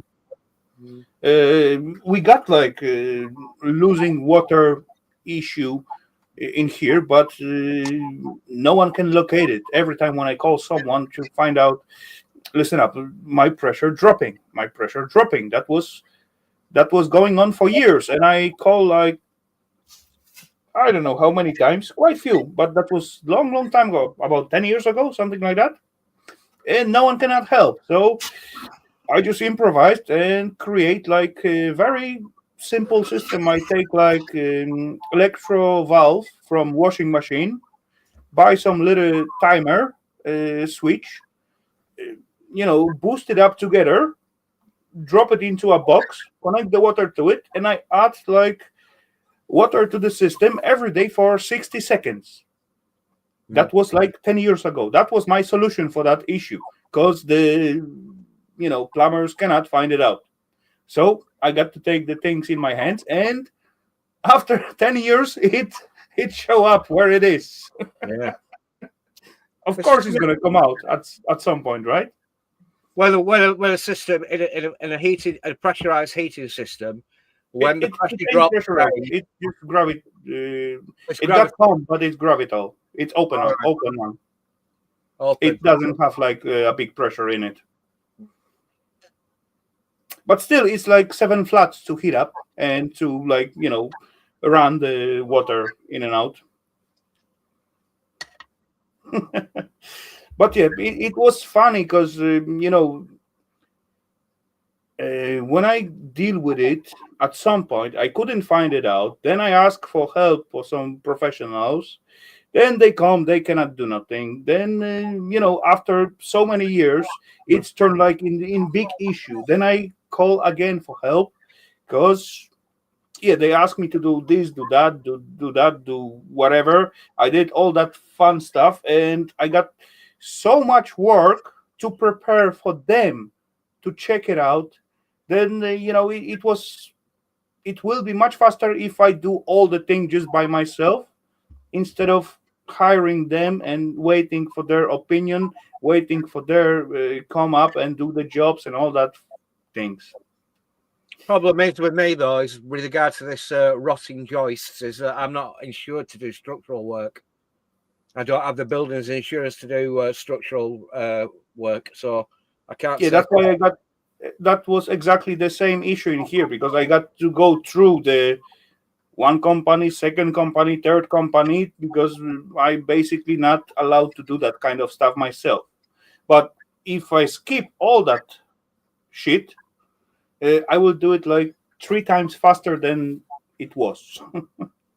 But oh well, it is how it is. You got to go through the procedure, right? At some point. I mean, you've got to have public and personal liability insurance with regard to the nature of the work that you carry out.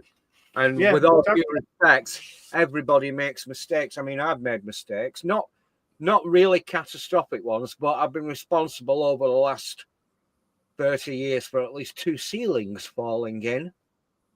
But this is the problem when you've got public and personal liability insurance. I mean, if I have me, obviously my tools are insured, so if the tools get stolen, I get recompense for them as long as I keep the receipts, of course. If I fall off a ladder and break my leg, then I'll be insured for loss of earnings, commensurate with the money that I make on any given financial year. Yeah. If I forget to solder a joint properly, or a push fit stop end, this is the last one, a push fit stop end, the O-ring has gone in it and it drips, and a year later, somebody's downstairs lounge, the ceiling completely collapses because the shower that I fitted above it was leaking. And what I do, you claim on the insurance, and the insurance come round, you hold your hand up and say, yeah, it's my fault. And I know what I've done wrong. I've identified the source of it. So therefore, get your insurance to come out and you claim on my insurance. Fine, fair enough. But what happens is what you've just said, Raf. It takes forever and ever and ever for people to come round, take photographs, make notes, get people out. Right. The customer's involved. The customer's on the phone to somebody. Yeah, that. They come round. They fix it. Job's a good one. But Yeah, unfortunately, but with what time? if you claim on your insurance next year, your public and personal liability insurance goes up because you've made a claim. Now, that was, I think that one particular episode was about 20 years ago. Since then, I've realised that if I'm honest enough with somebody and I make a mistake and the ceiling collapses because of a leak, because of a mistake I've made, this is what I do. I go around and I say, it's my fault. Don't involve the insurance. It'll take forever. You, the customer, will be corresponding with my insurance company. We'll all be talking at cross purposes. It'll take ages. There'll be a bloody great big hole in your lounge ceiling forever and ever. So instead of involving the insurance company, what I will do is this. I will locate the leak. I will fix it. I will take all the blown plaster away. I will bin it off. I will make sure that it's legally disposed of in a safe and legal manner. And then I'll get on the phone to my plasterer. He will come round. He will plaster the ceiling. I will pay the plasterer for plastering the ceiling. Then I'll get on the phone to one of my painters and decorators. He will come round. He will paint the ceiling. And then I will paint my painter and decorator. And at the end of the day, no sign of the damage whatsoever. It's cheaper to do that. It'll be quicker to do that. And I won't be encumbered with a bigger rate on insurance. And it's better for you, the customer. It's better for me. I'm sorry, I fucked up. I will get it sorted out and I will pay for it. Yeah, exactly. You're totally right about that. It is exactly that way. Oh, well. What's Claire going on about? Oh, I know she's still here. I help order. Yeah, me too. I got a toilet break. I got very important meeting in the office of in and outgoing liquids. So I'll be right back, peeps. I dressed it up nicely. In the work.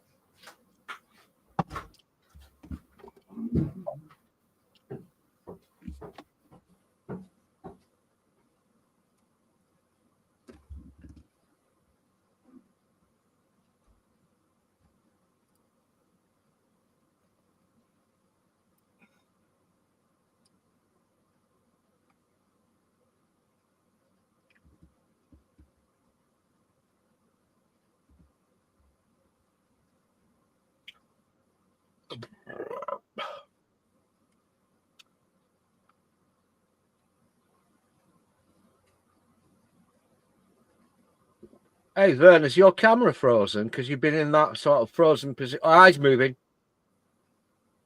You're moving. What are you looking at? What's that thing in your hand? It's DeWalt in it. Just a little pants up. I'm just trying to cut a little rectangle out of this. So I try to mute it. I don't know if you were here earlier when I was showing off this burner that I'm working on. I was watching a movie. I mean, what have you done? What is it? I'm just trying to cut a piece so I can cap the end of this tube. Yeah. But I got it drilled out, and it's just gonna be a barbecue burner. All right, huh?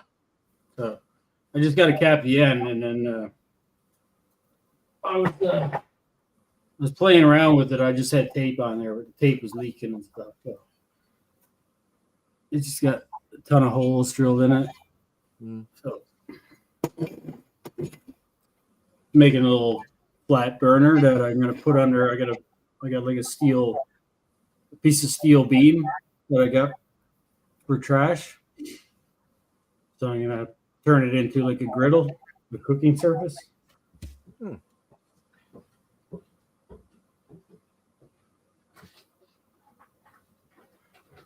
So I was just gonna make the cap and weld that on there, and then start playing with it again. I noticed earlier that Ian Matthews was in the chat. Yeah, I was lurking. I had about 2 or 3 windows open. I thought I'd go off and watch a movie. I had some beer to bottle as well, but I thought I'd wander off and watch a movie for a change, free of charge, across on YouTube. All the bloody annoying adverts that they keep inserting every bloody 2 or 3 minutes. So I went and watched the movie instead for change. Try to, do something different. Where do you find the time, the energy, and the beer? What do you mean by that? Claire was talking about the silver content in US coins. US and Canadian coins had a very high silver content up to a certain year. I think that the American quarter and the quarter dollar was sterling silver up to around about 1940s, something like that. Excuse me. So essentially, the quarter dollar, the American quarter, is actually around about 80% silver up to a certain date stamp. Then after that, it was just whatever, chrome, nickel. I don't think I have so many, maybe 1 or 2 US coins. I may have few in my collection, but not sure. Haven't looked closely to them.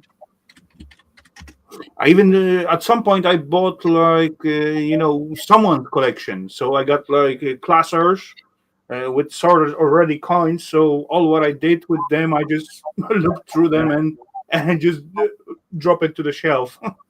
I've got it here. I'll just put it in. The United States quarter minted in 1964 or earlier contains 90% silver and has a melt value significantly higher than its face value. Each quarter contains approximately 0.1808 troy ounces of silver, making it a valuable collectible for silver investors.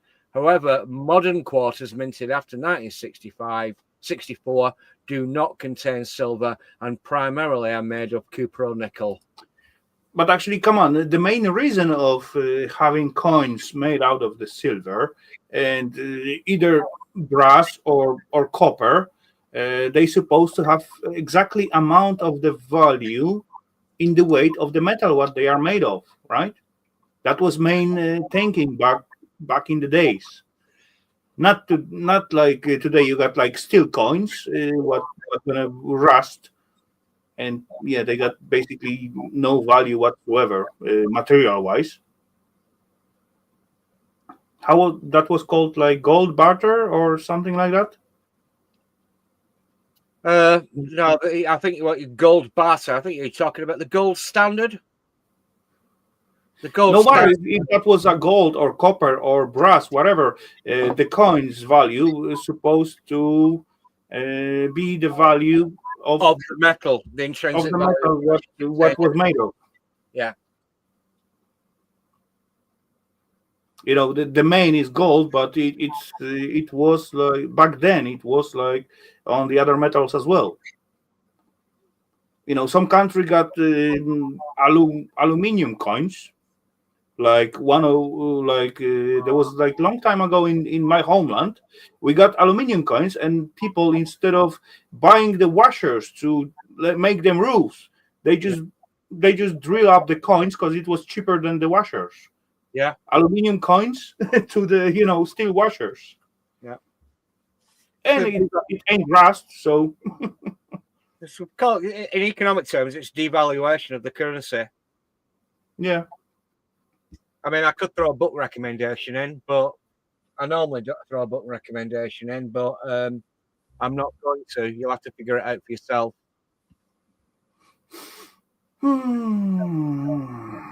Yeah, maybe one day. What's the current price of gold sovereigns? Let's go to my favourite sovereign dealer, Charles and Blackpool. Opens up another window. Charles Blackpool, gold sovereigns. Oh, they've gone over to yellow gold. Apparently, they've taken out the copper and they've put in a different mix, a different alloy. It's still 91.77, something like that, gold. but they've put different metal in to make it hard wearing, fungible, and basically, because like if you got pure gold, 999 pure gold, it's very soft metal. But yeah, the United Kingdom sovereign is still considered as legal tender in the United Kingdom, just like the penny or the 50 pence piece or the pound coin in your pocket.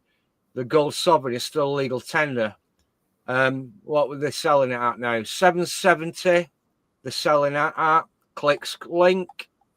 Scrolls down. Intrinsic value. £741. So they'll sell you a gold sovereign for 770 quid.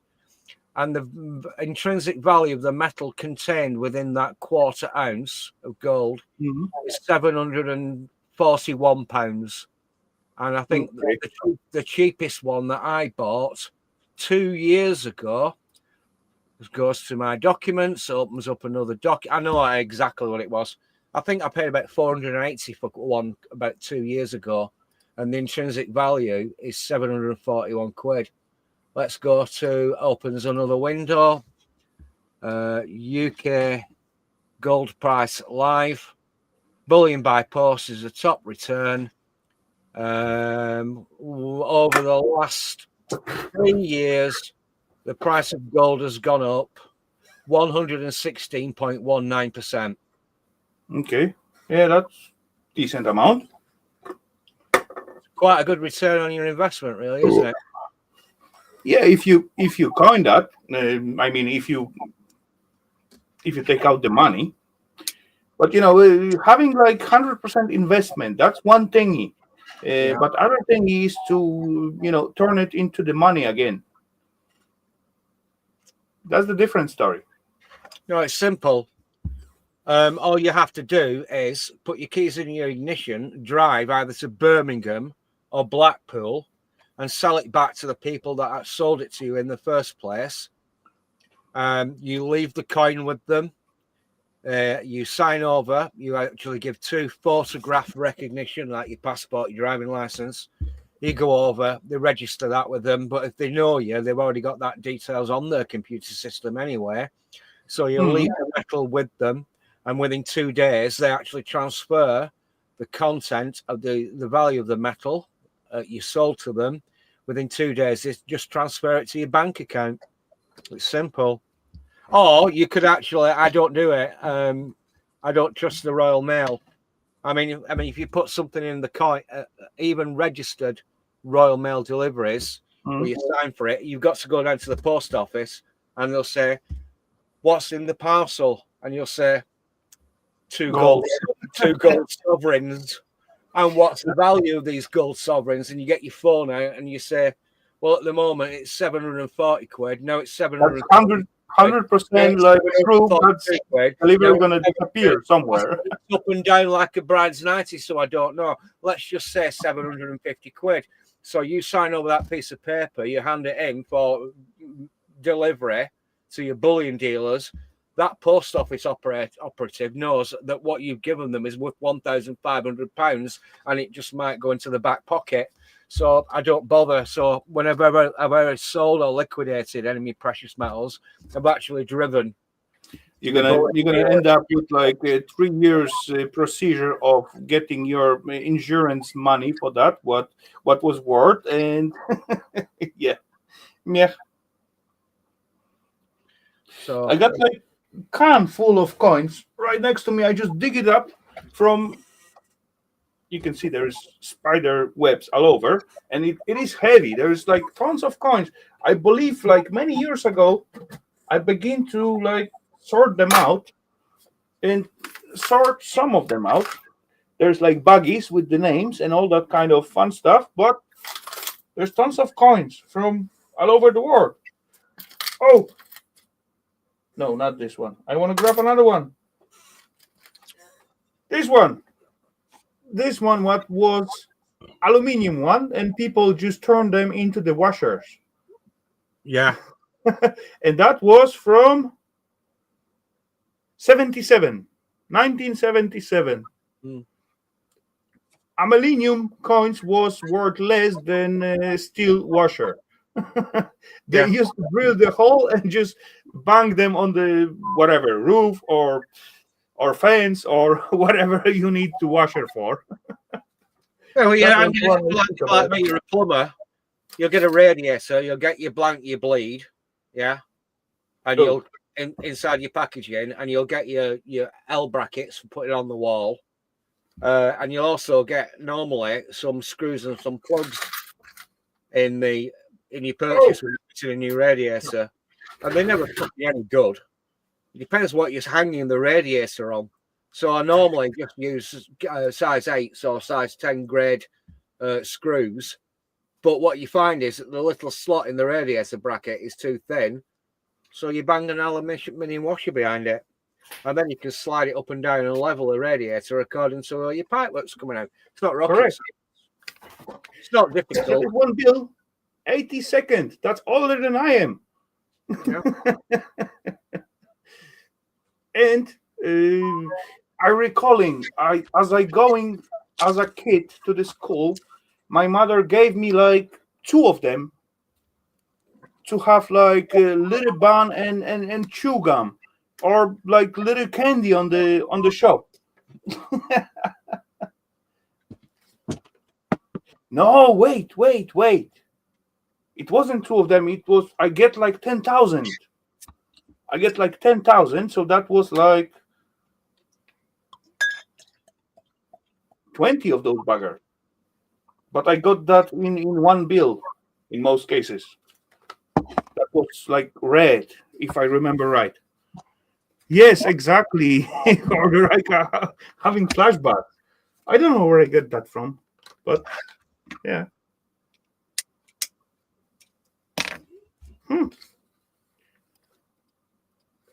I got huge coin and bill collection. Last time they banned like 1,000 crowner bills in here, like last year somewhere, and I still got few of them. I got few of them like very mint condition in my collection. So, but I decide, come on, if they are not gonna be worth anything, let's give them away and got some like cash on the account, right? Meh. So I turn out like quite few nice bills out of my collections. But yeah, what to do? They used to be like sitting safe and waiting just in case in the clusters what I collecting them. But yeah, I'm not gonna just drop like few thousand just to have them in the collection. But you never know. Maybe in 10 or 20 years, they're gonna cost like 20,000 instead of 1,000, right? That's the magic of the coins and bills.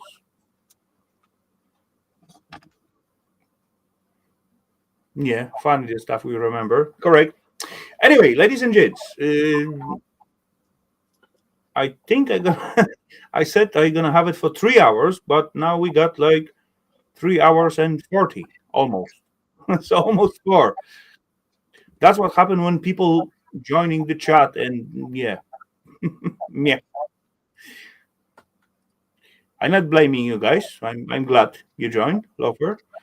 Glad you joined Vern as well. I'm missing Stormy a little bit, but she's gonna join one day, I guess.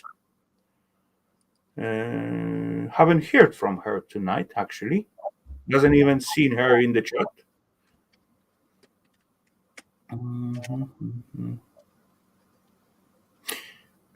Anyway, we got like 3:39. Let's have it to 3:45. So that's 6 minutes. 5 minutes because it's 3:40 now.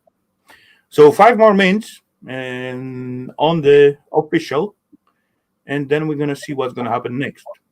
So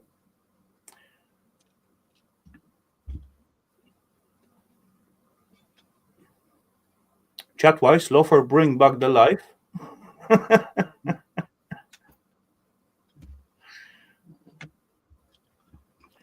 Yeah, even though I know the channels what like specialize in it, I couldn't recall their names and just put like decent information for you peeps. So no, I'm not good at that stuff. whatsoever. Remembering the names, channel names, holy scrapoly.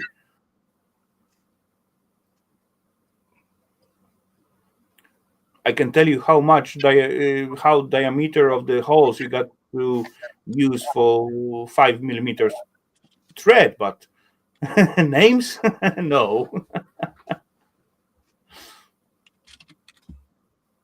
Yeah. So I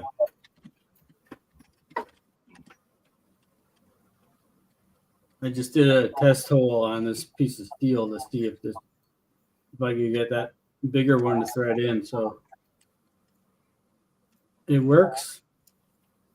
But it is copper, so if you squeeze it hard enough, it's gonna self-tight it. But for 8 millimeters thread, you're supposed to get 6.4 hole, I believe.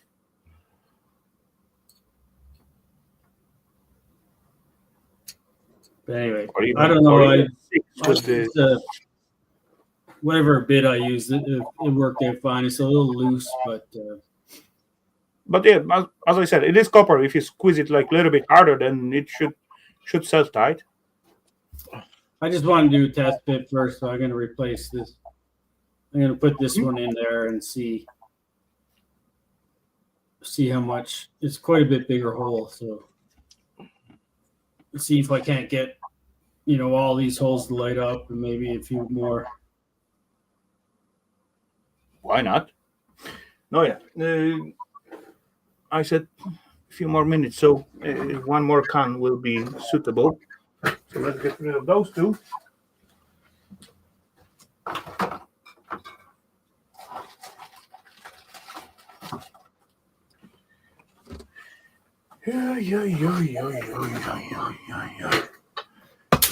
What? Domestic.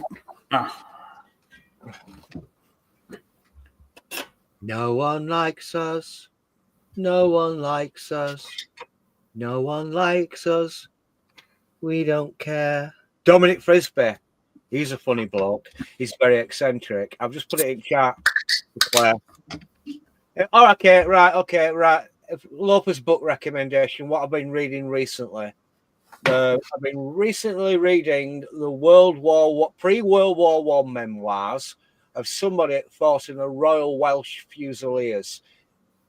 Missed out on the boat fought in the First World War. Can't remember the name. I've not been reading it in bed. But if you're going to get a book recommendation in, History of Gold by Dominic Frisbee.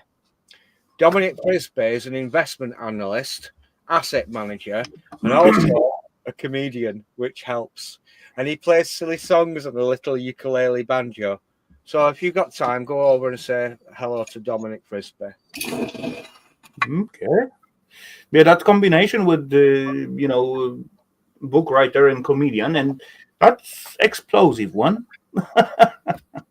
I would say that's a good combination of personalities. You've got to either guy is like super smart. You know me by now. I've got to get me serious and silly in. You've got to get an equal balance of very, very silly and very, very serious in. Because the more you're silly and the more you're serious, people don't know where you're coming from, and they can't. Most people in my everyday life, within around about 5 minutes engaging in conversation with me, they do this.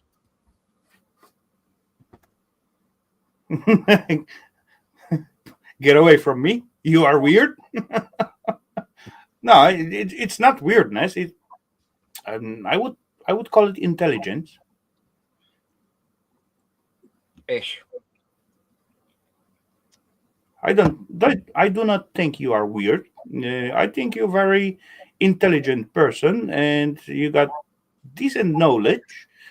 I would like to have that ability to, know all that stuff and recall it or replay it, reset it to other peeps. I can have like knowledge, but I'm not able to with straight conversation, like come out with all those information with like decent or easy enough sentence to someone else will understand what I mean or what I want to say to them. Communication. It's not communication issue. It's like I do not put that much attention to the details. I cannot remember all that details. What was really important when you're trying to say some decent stuff or concrete stuff. I know the fact. I know the how it is, how it was supposed to work, but I got no remember for the details to set it so other person will say, okay, he's right. He's totally right. He know what he's talking about.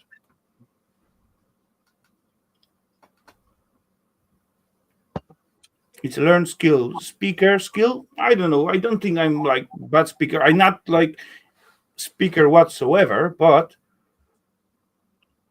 oh well. How else to explain that? Hello, the whiskey woman. Welcome. Whiskey. Cheers. Cheers, Steel, sir. Good to see you, Dan. Steel is real. Cheers. eBay. Ugh. What's eBay giving me? Usual shit. I've only ever bought one thing off Amazon, though. You know, everybody gets stuff off Amazon nowadays. You know, like Jeff Bezos, he's like, what, 4th, 5th, 6th richest man in the world. And he seems I don't care. As far as he sells the good stuff, then I can buy it from there. And it's easy. I will go for it. Well, if you get it cheaper, fine. But if you corner the market and there's only one supplier, eventually you've got a monopoly. A monopoly stifles competition. If you can stifle competition and corner the market, then you got everybody. You got everybody. You know, reel them in. Yeah, the whole idea of capitalism is that you can actually go to 1, 2, or 3 suppliers. You can choose who's supplying the best thing at the best price. But once you destroy the market and you've got global capitalism, you've only got one supplier, then you've no choice. So I've only ever bought one thing off Amazon. I got overexcited about it. It was a book. It was written by a bloke called Gad Saad. Gad Saad is a Canadian bloke. Is a lecturer in human evolutionary thinking and consumer marketing. It's like selling an idea or a product to a person. And he wrote this book called The Parasitic Mind. That's a good book. It's a good read. He had to get out of Lebanon because he's Jewish. He had to get out of Lebanon in the 1970s because something happened, and he moved to Canada. And he's a very, very intelligent man, and he's got a very sick, twisted sense of humor, which helps. So obviously I approve.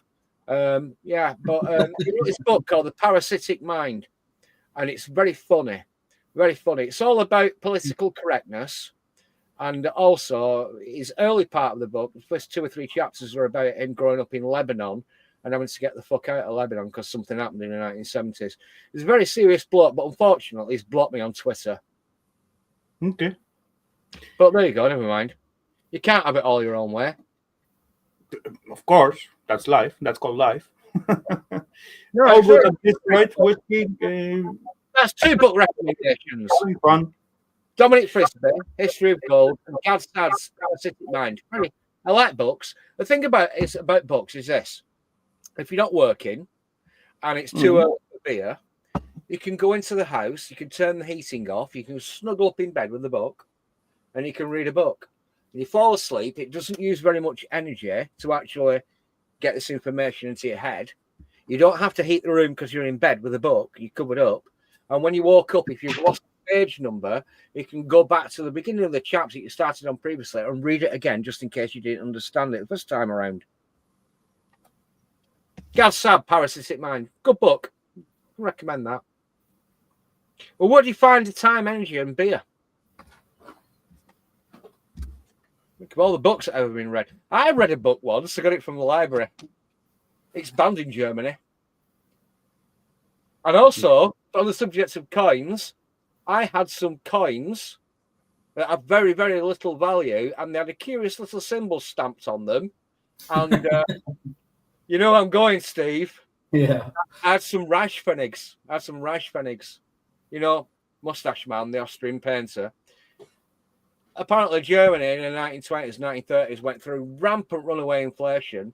They devalued the currency to such an extent that their coins are worth nothing. I think it might have been a little old man, next door neighbour but one. His grandson was my mate growing up when I was a little lad, and he had these coins, and I think I traded them, and I don't know what the hell I've done with them. No idea whatsoever. But they had a curious little symbol, and they were worth nothing. They were worth nothing. In Germany at the time, they were worth next to nothing. They had rampant running inflation, and the country was on its knees because something happened. Yeah, we speak about those Indian health, not health, Indian symbol for luckiness. Yeah, that was the symbol. Oh, hang on. They used to call it that way these days. I'll keep my job short because we're on the subject of music now. We're not talking about money or scrap or metal or history or economics. We're talking about the best band in the world. I'm just going to mute down for a minute. Okie dokie, no problemo. We got like 9 minutes left, Lofer. So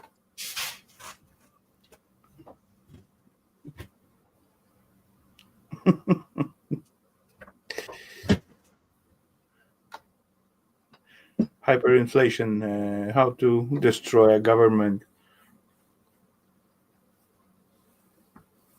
It's not about destroying the government. It's going to destroy the countries, and mostly poor peeps, because they're going to pay them more and more, and they're going to get like their earning not going to get improved. So that's the only thing what get like destroyed is going to be like poor peeps. That's simple.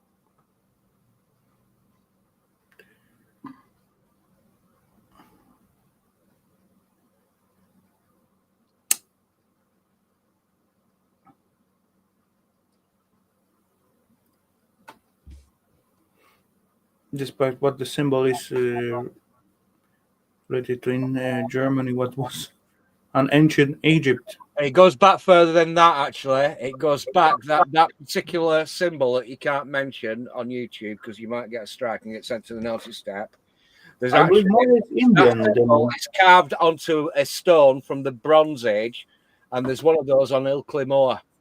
It goes back to ancient Egypt, goes all the way back to I think eastern to Persia, possibly to northern India.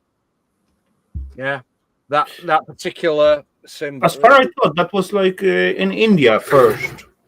That was like happiness or luckiness symbol. Yeah.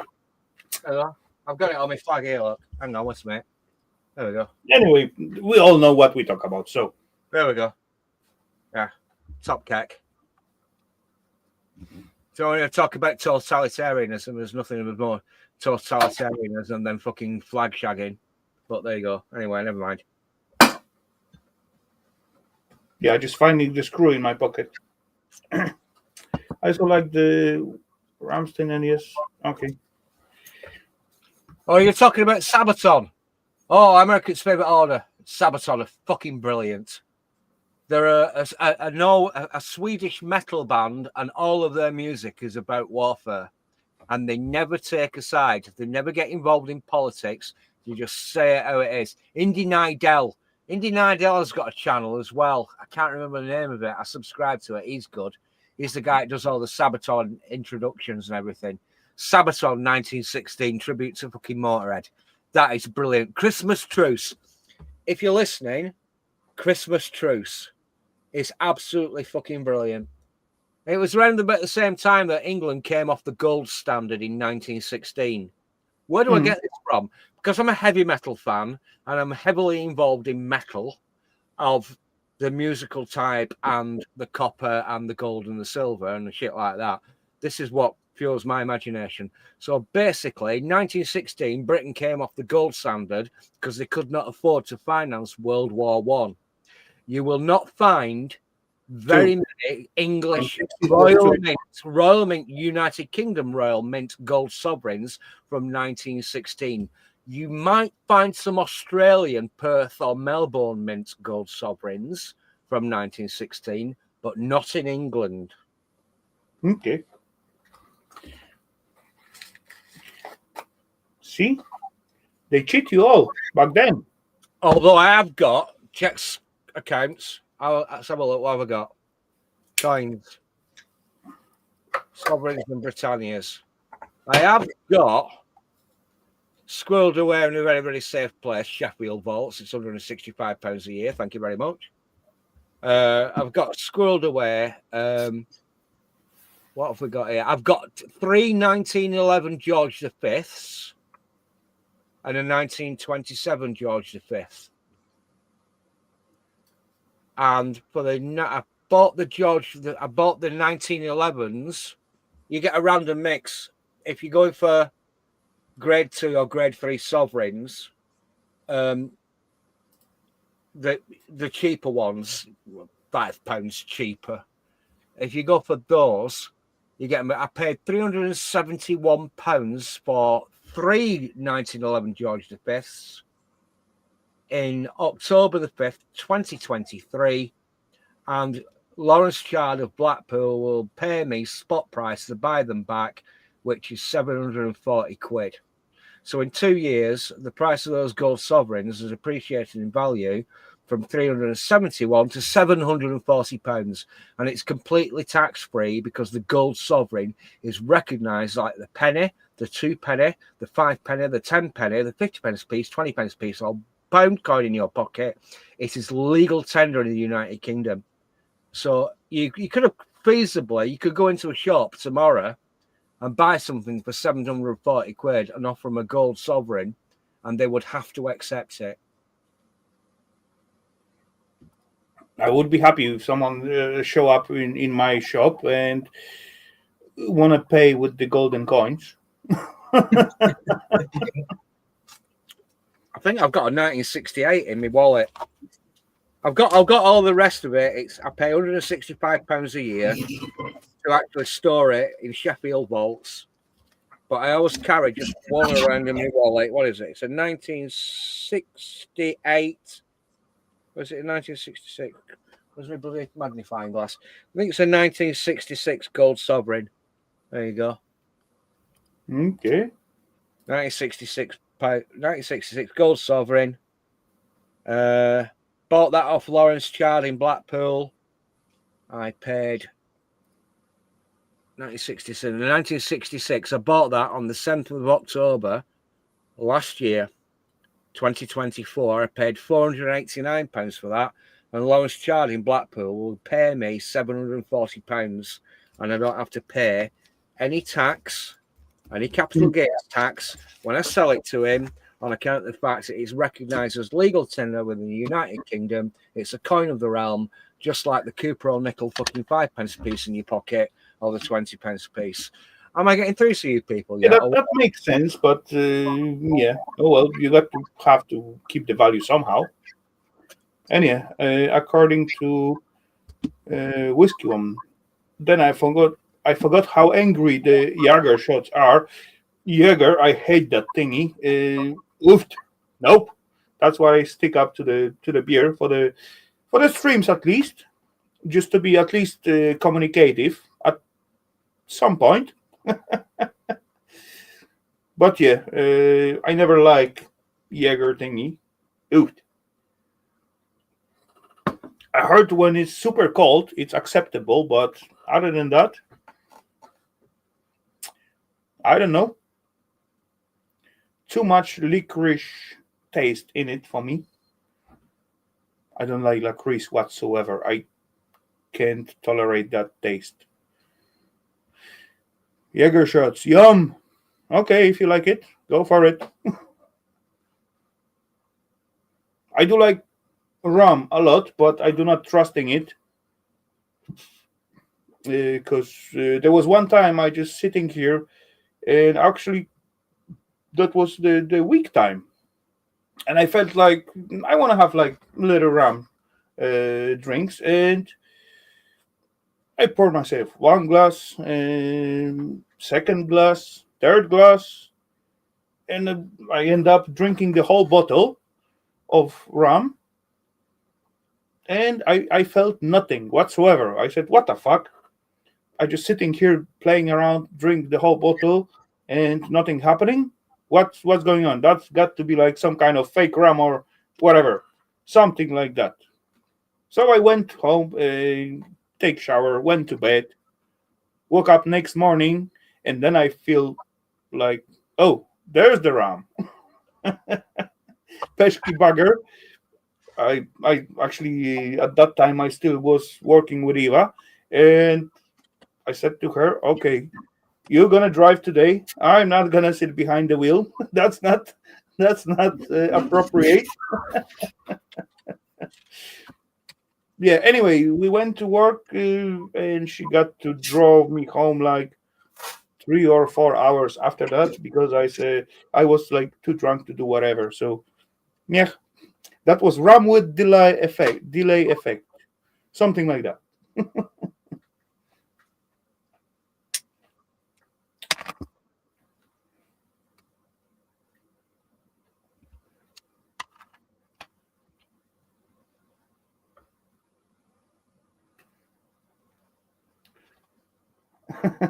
It's what I had left.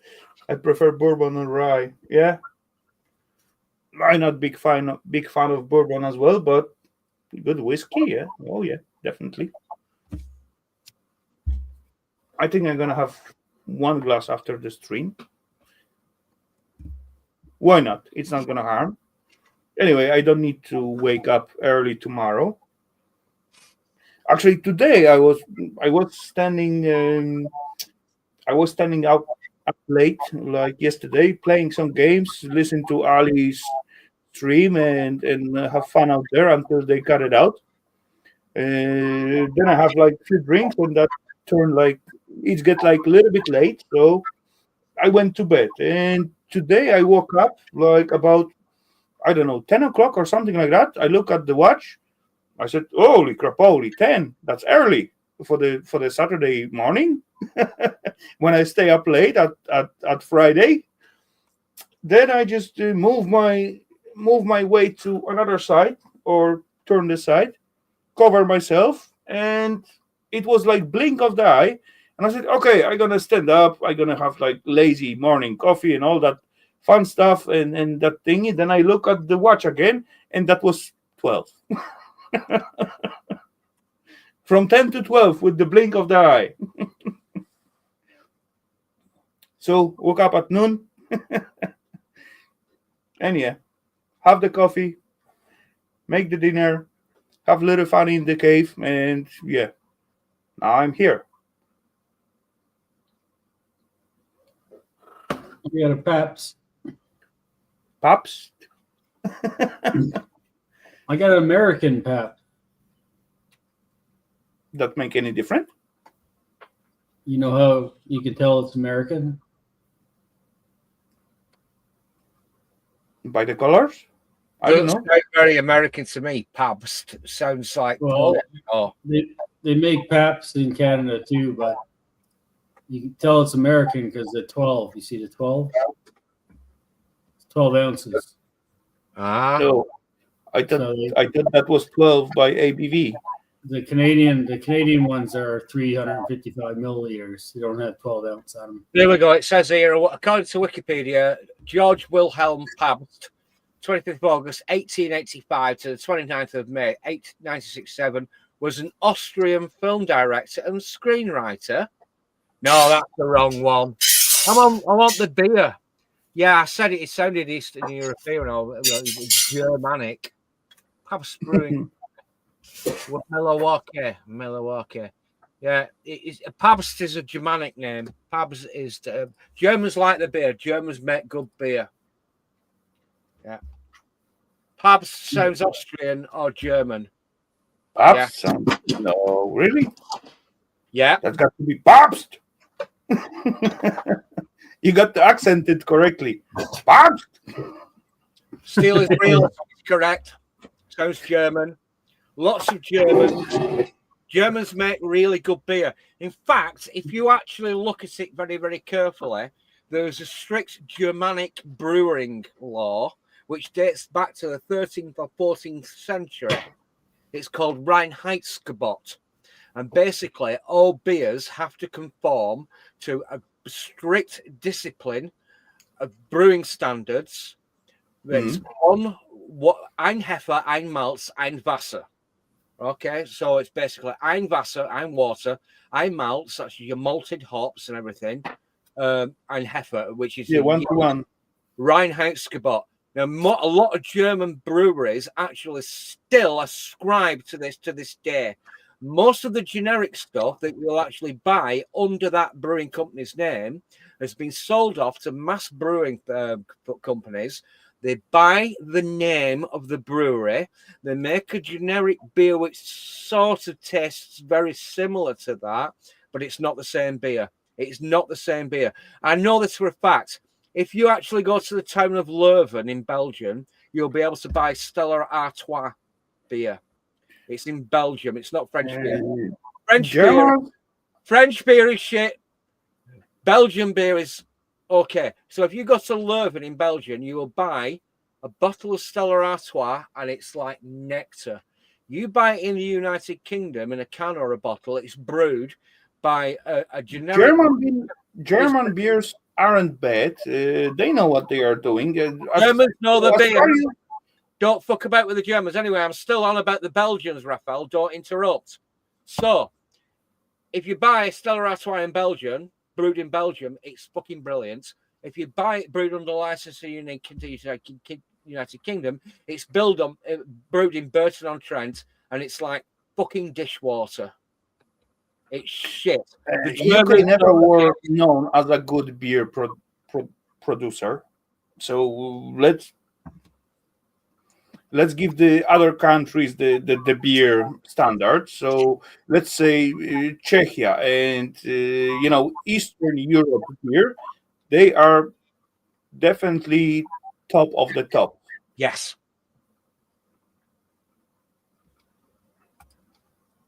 Agreed. UK were well known for the still at some point. They create the best still what it was like supplied the whole Europe at some point. So we got to give UK also some points for some stuff. Every country was at some point known for some awesome stuff, but these days it's all shit. I always saying we supposed to like hold on local market and promote the local products. I say that million times, and I'm gonna repeat it again. Local stuff is awesome. If you if you got like good product, people from all over the world gonna pay for that, pay extra for that product to get it. If you got a good product, right?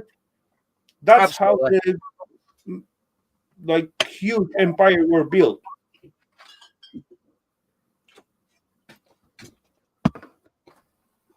Globalization, it ain't the good way.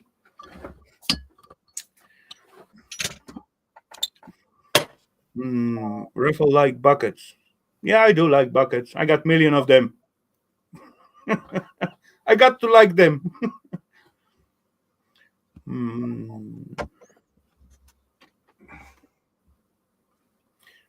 But it's cheap.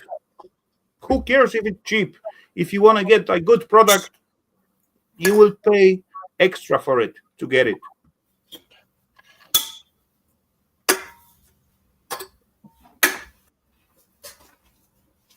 Yeah, anyway, ladies and gents, I again go like overtime. Yeah. 4 hours, 10 minutes. That was episode number 356. No, sorry. Beer burp. Oh, hang on. I've just found something. I've just found something else. It's Dominic Frisby. I mentioned him earlier. He does comedy videos. He's an investment analyst. He's a libertarian. He's big into his Bitcoin. And he's big into his gold. I saw this. I'll just copy it and bang because you give me a wrench. I'll just bang this in the chat. There you go. Let's just double check. Hot Z. Why your money buys you less every year. Dominic Frisby, Hot Z. Yeah, there you go. The Trigonometry podcast with a Russian Jew and an half Venezuelan idiot who wears glasses. The Trigonometry podcast. They've only got 1.6 million subscribers, but yeah, that's worth watching. Dominic Frisby. He's got a bit of fun in there, but Konstantin Kissing is an idiot, and Francis Foster is an even bigger idiot, the dickhead with the glasses in. It's only my opinion, well, I'm still entitled to one. Next question. Yeah, you're entitled to your opinion all the time, Lover. Every time. I want to answer to this little comment. I don't want cheap. I want good. That's exactly what I'm saying since like good few years. Harder. If you're gonna get like good product, you will be like willing to pay even more just to get it like and rely on the product what you're gonna get. Simple, very simple. Yeah, that's quick little access. What? Jimmy C? Where's Jimmy C? I do not see Jimmy C. Yeah. How? Well, hang on. Dominic Frisby's given a fucking response to that link. Thanks very much for watching, folks. I hope you enjoyed it. Should be like, okay, now I read the whole. What other comments have we got on that link that I sent? So, top comment. Okay, Lover. Brown I mean, when the work is done. in 1999. Yes, he did. It was called Brown's Bottom. Gordon Brown. It was a Scottish Labour Party. He was Chancellor of the Exchequer, and he was blind in one eye. He sold half of the United Kingdom's gold reserves off in 1999, just at a time of market laws. The price dropped because he actually announced it. And you'll just sell off a load of British gold. It dropped another 10%, and he sold it off, so we got a drop in the market. People went in and bought it, and now we've got very little gold left in this fucking country, apparently. But there you go. Anyway, I'm rambling. I'm juggling at the moment. I've got. I was about to ask what was that come? Where that come around? What was that? Gordon Brown. Okay, so, ladies and gents, Lofer, are you gonna let me end this thingy or not? No. No. Cheers.